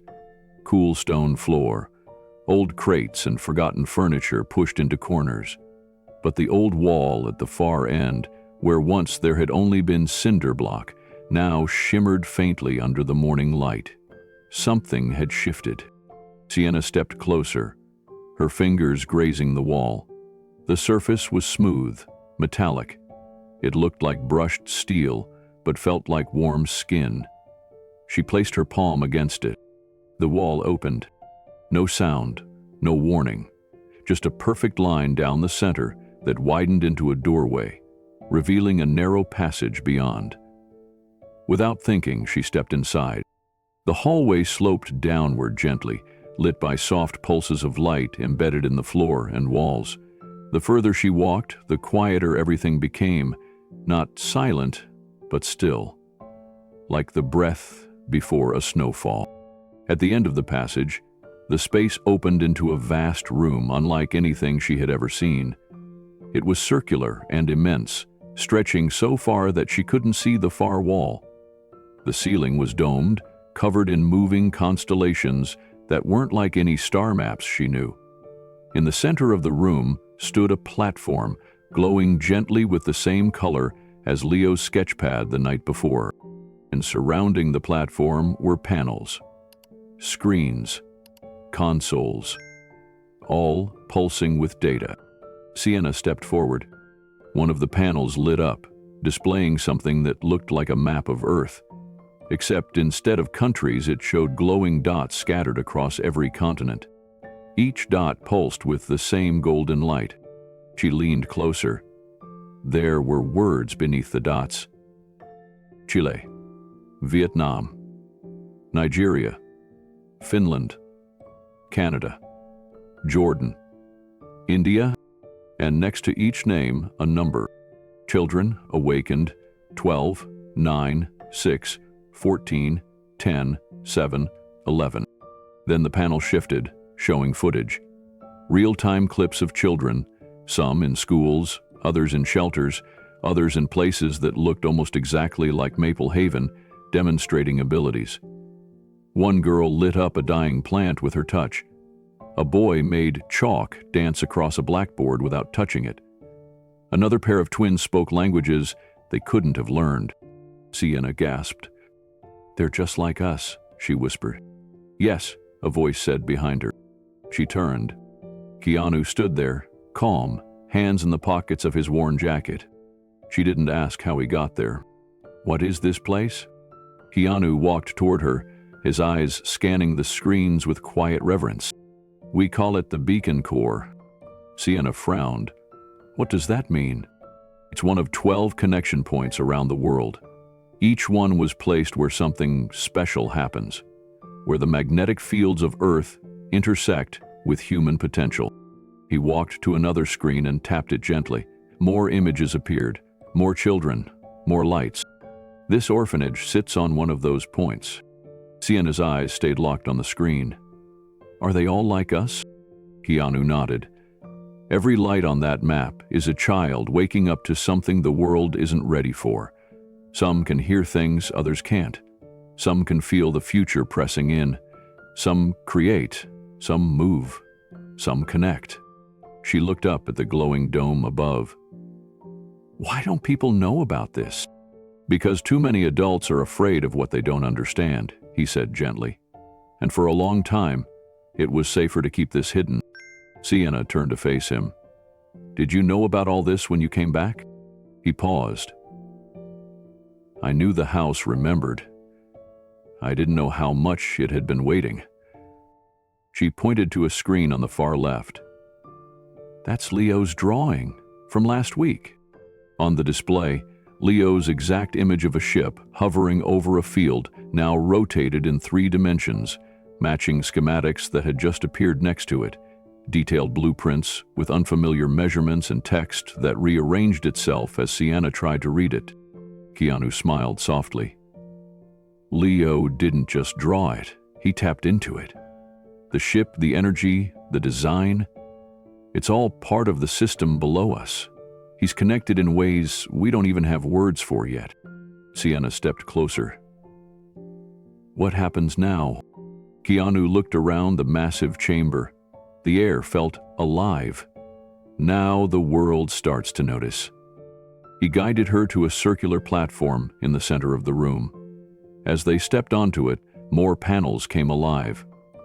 Images of the orphanage from above, satellite feeds, live data pulses from sites in other countries. Video clips began appearing, some showing interviews, some classified reports, some grainy black and white footage of earlier children who had shown gifts and disappeared without a trace. "These places were always out there," Keanu said, "but they were scattered, hidden, alone. And now They're awakening together, for the first time in history. The platform rose slowly into the air, lifting them to an overlook near the edge of the dome. From there, Sienna could see the entire structure, the shimmering energy veins embedded in the walls, the quiet rhythm of machines pulsing to a heartbeat she didn't understand but instinctively trusted. "It's beautiful," she whispered. Keanu nodded. "It's also dangerous, because once this goes public, everything changes." She turned to him. "Then why tell me?" "Because you're not just part of this. You're one of the anchors. Like Leo. Like the twins. Like the others awakening across the globe. This system was designed to respond to the right kind of minds. Empathy, pattern, courage." Sienna looked back toward the glowing screen showing all the children across the planet. "So we're not alone." Keanu's voice softened. "You were never alone. You just hadn't been connected yet." The dome dimmed slightly as the system cycled again. The lights shifted to a deeper blue. Somewhere beneath them, the ground hummed like a song waiting to be sung. And Sienna, for the first time in her life, felt the weight of purpose settle on her shoulders like light. Not crushing, but calling. The attic door groaned open under Keanu's hand, revealing a narrow staircase worn by time. Dust floated through the air like old memories. He turned back to Sienna and Leo, motioning for them to follow. Neither asked why they were going up there. They just knew. The climb was quiet. Outside, the hum of the beacon core had settled into a kind of lull, as though it understood this moment was something sacred. When they reached the attic, Keanu paused in the doorway. The room was small, barely large enough for a bed, a dresser, and a window that looked out over the backwoods. The floor creaked as they stepped inside, and Leo's hand instinctively brushed against a slanted wall. The paint was chipped. A small beam of light shone through a crack in the old wood above. "This was mine," Keanu said quietly. Sienna turned to him. "You lived here?" He nodded. "When I was 9. Just about your age." Leo tilted his head. "I thought you had a family." "I did. For a while." Keanu walked over to the window and leaned against the frame. "But my mother died when I was young. My father left long before that. I bounced from house to house, never fitting in anywhere, until I ended up here." Sienna sat on the edge of the dusty bed. "What was it like?" Keanu's eyes softened. "Lonely. At first, I remember lying awake in this very bed, staring at that crack in the ceiling, imagining stars, trying to pretend I was somewhere else, somewhere quieter."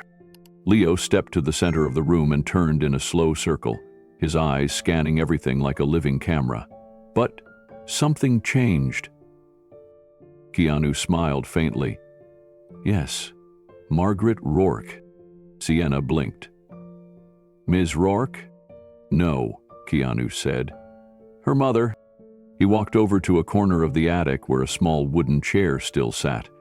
It looked too fragile to hold weight now, but it had once been a place where someone had read bedtime stories. "He found me hiding up here the first night I arrived. I wouldn't speak, wouldn't eat. I just wanted to disappear." He crouched beside the chair. But she didn't give up. She came back every night, sometimes just to sit with me, sometimes to leave a book on the bed. No pressure, no punishment, just presence. Leo's voice was barely a whisper. "That's when things started to change." Keanu nodded.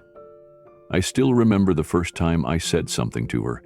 I asked why she kept coming back when I wasn't worth the trouble." Sienna's throat tightened. "What did she say?" Keanu looked out the window, eyes glistening. Keanu said, "Because you're not invisible, Keanu. You're just waiting to be seen." Neither child said anything. The silence didn't need filling.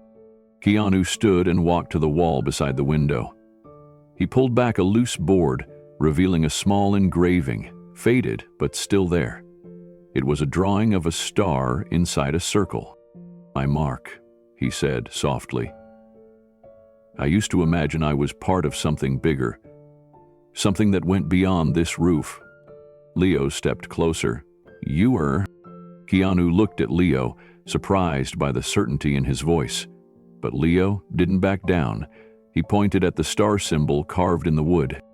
You made that before you ever knew what the Beacon Corps was. Before you saw the maps or the lights or the other kids. You still knew. You were already connected. Sienna stood slowly, walking to the spot beside Keanu. You said she gave you hope. She did, he replied. She was the first person who didn't treat me like a burden or a mistake. She never asked me to be normal. She just listened. She reminded me that being broken wasn't the same as being worthless. He let the memory linger for a moment before continuing. The world was hard after I left here. But that tiny seed she planted, it stayed alive. Every role I ever took, every script I read, I carried her voice with me. She taught me something most people never hear. Leo's brow furrowed. What? Pain doesn't make you weak, it makes you aware. It makes you notice when others are carrying it too. Keanu turned back to face the two of them. That's why I came back. Not just to rebuild the building, but to rebuild the thing she gave me. A place that says to every kid who walks through the door, you are not invisible. Sienna swallowed the lump in her throat. That's why you stopped the adoptions. He nodded. Because you're not meant to be separated, you were drawn here for a reason. I believe that with everything in me. The room fell quiet again, but it wasn't empty. The walls, the floor, even the air felt like it held their words gently, like the attic had been waiting for this conversation to finish a story it started decades ago. Leo walked to the chair and ran his fingers along its armrest. So, what happens now? Keanu stepped to the center of the attic. Now we finish what Margaret Rourke began. We make this a place where the world's forgotten children find not just a roof, but a path, a calling. He turned to Sienna. And you? You're a part of that? Sienna looked stunned. Me? You saw it before anyone else. You felt the truth behind my name. You've been sensing what's coming long before the systems woke up. That's more than intuition, it's guidance. And you're not alone. He glanced at Leo. Just like he's more than an artist, he's a cartographer of the impossible. Leo tilted his head. That means... It means you don't draw what you imagine, you draw what you remember, from a place no one else has seen yet. Sienna's eyes widened as a quiet realization settled in. You're not just building a center, are you? Keanu nodded slowly. I'm building a bridge. Between children and their power. Between Earth and its future. Between who we were and who we could be. Outside, the wind stirred the trees, brushing softly against the roof. And in the attic of Maple Haven, where a grieving boy once sat alone with nothing but stars and silence, the light of a new beginning began to rise. By morning, the mood at Maple Haven was anything but calm. Federal vans lined the outer gate, drones hovered overhead, and a new line of uniformed agents stood outside the orphanage, armed not with guns, but with authorization papers and government mandates. At the center of it all stood Agent Marla Kane, expression tight and voice clipped as she ordered her team to prepare for immediate entry. But inside the house, Keanu Reeves stood in the main hall, surrounded by 14 children and the woman who had helped raise him. He didn't pace, he didn't raise his voice. Instead, he stood calmly in front of a screen that had descended from the Beacon Corps' access shaft only moments before. A blinking cursor waited at the bottom. The live stream hadn't yet begun. Mrs. Rourke stood at his side, holding a clipboard with the agency's list of concerns. At the top were the words, "Unauthorized experimental environment, children at risk." Keanu turned to the children. They had gathered without being asked. Some were still in pajamas, others clutched sketchbooks, toys, or one another's hands, but all of them stood tall. "You sure?" he asked gently. Sienna nodded first. We show them who we are. Leo stepped up beside her. They can't understand if they can't see. One by one, the others gave quiet nods. Keanu tapped the screen. The cursor blinked once, then the screen shifted. Live, Maple Haven Orphanage, Legacy Program Broadcast. Status, streaming globally. Across the world, devices lit up.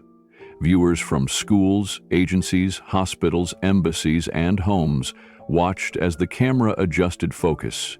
No music, no introduction, just silence, and then Keanu's voice. My name is Keanu Reeves. I'm standing here at a place called Maple Haven Orphanage. You've probably heard rumors, unauthorized technology, unusual children, security risks. He looked at the kids. Let me be clear. This is not an experiment. This is a home. And these children are not dangerous. They are extraordinary. The screen panned out, showing the room full of children standing calmly. Sienna stepped forward. I'm 10, she said, and sometimes I feel things before they happen. I don't know why, but I don't think that makes me broken. Leo was next. He held up his latest sketch pad and flipped through drawings of rooms underground, of stars moving in patterns, of machines that had yet to be built. They came into my head when I sleep. I used to think I was making them up. Now I know I'm remembering something important. The twins, Jasper and Juno, spoke in perfect unison without planning it. We don't share words, we share thoughts. We've always done it. But here, it doesn't feel strange. It feels right. Another child stepped forward, lifting a handful of small paper cranes into the air. Without touching them, the cranes began to float and rotate slowly in front of the camera. One by one, the children shared what made them different and what made them whole. Some showed gifts of sound, others color. One boy simply placed his hand on the floor, and vines in the windowsill twitched, blooming suddenly into flower. Keanu looked back into the camera. We didn't build a lab, we built a mirror, and what we've seen in it is humanity's next chapter. Within 30 minutes, the live stream had over 2 million viewers. The chat feed scrolled so quickly it became unreadable. People weren't just watching, they were responding. Teachers shared it with their students. Parents wept quietly beside their children. Scientists recorded the broadcast and whispered, "This changes everything." And somewhere across the ocean, trending at #1, was the hashtag #LetThemShine. Not far behind it was another, Legacy Awakens. The children gathered around a second screen showing the live response. They watched the world react in real time. Look, Leo whispered, pointing. There's someone from South Korea. They say their daughter does the same thing with paper. And that one, Sienna added, she's in Kenya. Her son hums and heals dying plants, just like Oliver. A third screen lit up behind them with a flashing alert. Incoming call, World Child Advancement Council. Keanu hesitated for half a second. Then he answered. The face that appeared belonged to an older man with silver hair, round glasses, and the kind of voice that held weight without raising itself. My name is Dr. Elias Farrow. I'm speaking on behalf of the World Child Advancement Council. Mr. Reeves, we've seen enough, and I believe the world has as well. Keanu met his gaze, and we'd like to formally request that Maple Haven be recognized as the first global center for emergent children. The room went silent. Even the background hum of the core seemed to pause. Dr. Farrow continued, what you've done here isn't just protect children. You've reframed what it means to be one. These children are not anomalies. They are evolution. And we believe they deserve a place where that evolution is nurtured safely and with dignity. Keanu's expression didn't change much, but Sienna could see his hands tighten slightly at his sides. He exhaled slowly. And what does that mean for them? Dr. Farrow smiled. It means they won't be taken. They won't be separated. And they'll be supported not just by you, but by the global community of educators, scientists, and guardians who now see them for who they truly are. Leo whispered, "They're not scared of us anymore." Sienna's eyes filled. "They're listening." Keanu turned slightly, his voice lower now. "This all started with a lie. A name I borrowed to buy back the home I once lost. But the truth is, these children brought it back to life. They made it more than a home." He looked into the camera again. "This place doesn't belong to me. It belongs to them. And to every child who's ever been told they're too strange, too sensitive, too much. Maple Haven is no longer an orphanage, it's a beginning." The stream didn't end immediately. Instead, the camera slowly pulled back, showing all 14 children standing in a wide circle in the main room. Above them, the stained glass dome of the beacon core glowed brighter than it ever had before. A quiet pulse of light moved through the floor. The core, the house, the children, all in harmony. Then Sienna stepped forward, hands slightly trembling, but voice steady. "My name is Sienna Torres. I don't know exactly what I am yet, but I know I'm not alone." And in that moment, the entire world knew it too. That evening, the beacon core chamber pulsed with an energy none of them had ever felt before. The children stood at the threshold of the underground tunnel, eyes wide with wonder, as the metallic walls pulled back like a blooming flower. Beyond the threshold lay something that shimmered with its own light. A vessel of smooth silver material, unlike any ship from Earth. The structure seemed to breathe, its curves fluid and organic. Leo whispered, "It's alive!" And no one doubted it. On the side of the ship, etched with luminous lines that only glowed when touched by light, was one single word: legacy. Keanu stepped forward. This is what we've been building toward." The children followed, some stepping carefully, as if afraid the floor might vanish beneath them, others with the open curiosity of explorers stepping onto new soil. Inside, the ship was vast, yet warm. No blinking lights, no cold metal. Instead, the walls responded to presence, lighting up in calm pulses as the children entered. The air was clean, scented faintly of pine and something else Sienna couldn't name. It felt like hope. Rooms revealed themselves as they walked. Training areas, communal spaces, quiet pods with books and interactive walls.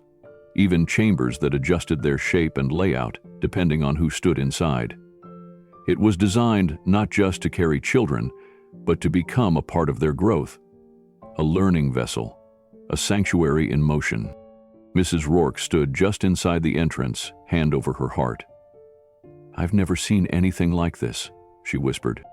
Keanu nodded. It was built using principles discovered over generations. Designs passed down, refined, hidden, waiting for the right moment to awaken. Leo moved to a center panel shaped like a spiral. His fingers brushed it, and instantly a star map unfurled in the air above him, stretching from floor to ceiling. Points of light blinked across continents and oceans, and farther beyond, Sienna stepped beside him. "What are those?" Keanu's voice was gentle. "Other centers, other children, connected to us now." She looked at him. "Why show us this now?" He took a breath. "Because today changed everything. You let the world see you, and now you deserve to see the world and what's beyond it." A new glow passed through the floor of the legacy. It rippled like water, humming in tune with the heartbeat of the core. The screen ahead displayed words in soft white. Initiation sequence prepared, awaiting primary consent. Keanu turned to the children. "This ship can travel, not just across space, but across understanding.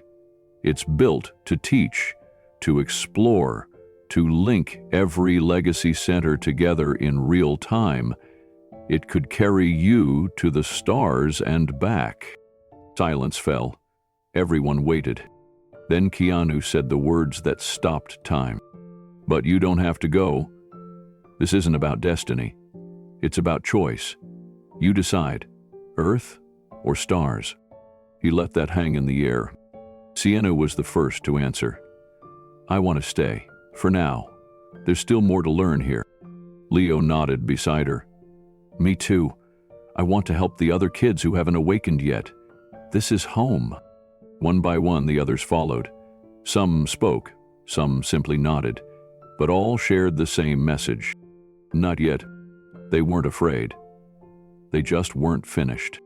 Keanu listened to each response with quiet respect. There was no disappointment in his face, only pride. He smiled gently as he turned back to the central console. You've made your choice, and it's the right one. The ship's systems didn't dim or shut down. Instead, something else began to happen. The light running through the floor of the Legacy glowed brighter, stretching toward the outer walls like veins. Above them, the star map zoomed outward, displaying something new. Connections. Threads of light extended from Maplehaven, weaving outward to the blinking dots Leo had seen earlier. One in the Andes, another buried deep in the forests of Finland, a third beneath the deserts of Australia. Dozens of pulses flickered back in return, each a confirmation, each a beacon. Sienna gasped. They're answering us. Mrs. Rourke moved closer, eyes wide. These are all other homes? Keanu nodded. Just like ours. Centers long dormant. Many believed they were destroyed or abandoned, but they weren't. They were waiting, just like this one. The Legacy pulsed once more. Then a soft vibration spread through the chamber, and the ship lifted, just inches, hovering without effort. The screen above changed again. Connection sequence active, uplink confirmed. And then the words that none of them had seen before. Legacy pathway established. Earth hub initiated. Leo whispered, It's not leaving. Keanu smiled. It was never meant to. The Legacy was designed to connect us, not carry us away. This isn't a launch, it's a beginning. Outside the orphanage, the ground trembled softly. The streets nearby lit with waves of golden current. At the edge of the horizon, towers long hidden by forest growth activated like ancient guardians, and across the planet every other dormant site connected by design stirred to life. On every continent, children like them felt it. Lights flickered. Dreams changed. A hum in the bones. A knowing. In Tokyo, a girl with a voice that could ripple sound through walls stood up in class and said, Something woke up. In Brazil, a boy who could see heat signatures in his sleep drew a new constellation on the wall of his foster center. In Nigeria, twin girls closed their eyes and felt a breeze from a window that wasn't open. They turned to each other and whispered the same word at once, Maple. Back in the ship, Keanu walked slowly to the center console. These children, he said quietly, aren't just special, they're connected. And now that connection is awake. Sienna stepped forward. So, what do we do now? Keanu knelt so he was eye level with her.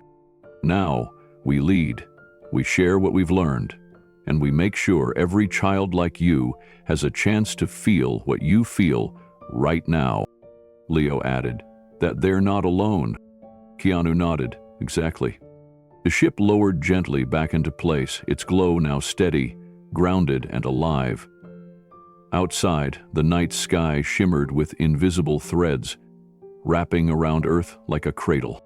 The stars weren't pulling them away anymore. They were drawing closer. And from this place, this home that once stood forgotten, a signal pulsed softly across the planet. A promise fulfilled. A legacy awakened. The sun filtered softly through the stained glass dome of the beacon core, casting golden reflections across the polished floors of what was once just an aging orphanage. Now, Maplehaven had become something else entirely. Not a monument, not a base, not even a school in the traditional sense. It was a living, breathing campus. Part sanctuary, part training ground, part dream incubator. and Sienna walked through it with quiet pride. She moved past the memory wall, where handprints of all 14 children were now etched in bronze. Beneath each print was a single word they had chosen themselves: a gift, a hope, a truth. Hers said, Pathfinder. A younger child ran past her, laughing, their fingers trailing through floating lights that shimmered in the corridor air. Another child nearby was focused in a quiet pod, using thought alone to manipulate energy grids in a transparent model of the Earth. On the far side of the chamber, Leo was leading a new group of children through an introduction to spatial intuition, drawing his ideas mid-air in pulsing colors. Sienna paused near the entrance, where Miss Rourke, her back a little straighter these days, stood with a visitor from another center. They were exchanging updates, comparing progress. A digital tablet between them glowed with real-time data from dozens of active legacy centers now online around the world. A year ago, this would have seemed like science fiction. Now it was just a Tuesday. The world hadn't changed overnight. There had been doubt, skepticism, headlines, politicians who wanted to shut them down, scientists who demanded exclusive access. But none of that mattered anymore. What mattered was that no child was ever going to be separated from their gift again. And no one would grow up believing they were broken for being different. Sienna stepped through the eastern corridor, where the glass tunnel looked out over the legacy garden. Trees had been planted there by each child. Some glowed faintly at night. Others seemed to bloom year-round. But one stood taller than the rest, planted by Keanu himself. It was simple, sturdy, evergreen. Under it was a bench, and often, though not every day, he could be found sitting there, silent and still, watching the wind stir the branches. He never gave speeches. He never asked for applause. He just came. He came on days when a new child arrived, scared and unsure. He came on days when things broke and had to be fixed. He came on quiet days, and Sienna always knew when he was there. She felt it in the shift of the air, in the way people's voices softened, in how the core pulsed more gently. That afternoon, she found him sitting beneath the tree. She walked over and sat beside him. No words for a while. Then she asked the question she hadn't asked in a long time. Why did you really come back? Keanu looked at the grass, then at the horizon. Because I remembered what it felt like to be small, he said. And I remembered someone who didn't let me stay that way. Sienna nodded slowly. Margaret? He smiled. He saw who I could be before I did. I didn't come back to save this place. I came back because it once saved me. Sienna looked around at the campus, the training fields, the open-air classrooms, the sky bridge that now linked the orphanage to the new observatory dome. She thought of the girl she used to be, the one who stared out cracked windows and whispered fears into the dark. And then she thought of the girl she was now, the one who could sense moments before they happened, the one who had stood in front of a worldwide audience and shown her true self without apology, the one who now mentored others. You built all of this because someone believed in you once, she said. Keanu nodded. And now, she added quietly, you're making sure we don't have to wait that long. They sat a while longer in silence. Birds passed overhead. A transport pod from the Canadian Center arrived on the landing field, carrying 2 new students. Staff moved to greet them. The legacy ship, dormant now but glowing softly, watched from its cradle beneath the hill, waiting for the next moment it would be needed. Sienna turned to Keanu again. Do you ever wonder what would have happened if you hadn't come back? He smiled without looking at her. Every day. And I'm just glad I did. She stood, brushed grass from her knees, and looked back toward the rising campus towers. So am I. As Keanu remained beneath the tree, Sienna walked slowly back toward the central spire. The wind caught her hair. She passed the children practicing in the rhythm chamber, the twins training their synchronicity in silence, and Leo sketching something she couldn't yet see, but felt would matter. Each step forward felt like history unfolding, not the kind in textbooks, The kind you live? She paused just before the beacon gate and turned to the camera drone floating nearby, quietly capturing the day for the network of centers and families now watching across the world. Her voice was calm but steady. A year ago, we were just kids in a broken building. We didn't know what we were or what we were becoming. And then someone showed up, not to save us, but to give us the tools to save ourselves. She took a breath. His name is Keanu Reeves. He never asked for thanks. He never stood in front. But the world changed because he remembered where he came from, and he chose to come back. She looked into the lens. If you believe every child deserves to become everything they're meant to be, hit that like button and share this incredible story. Would you have made the same choice Keanu did? Let us know in the comments. The wind shifted again. Behind her, a door opened and children spilled into the courtyard, laughing, sprinting, learning. Sienna smiled gently and said, "And tell us, would you choose Earth or stars?" The screen faded to black, but the hum of possibility lingered. Somewhere out there, another child waited, staring through a window, heart full of questions, wondering if they mattered. They do, because of this place, because of this promise, because someone finally remembered what hope could become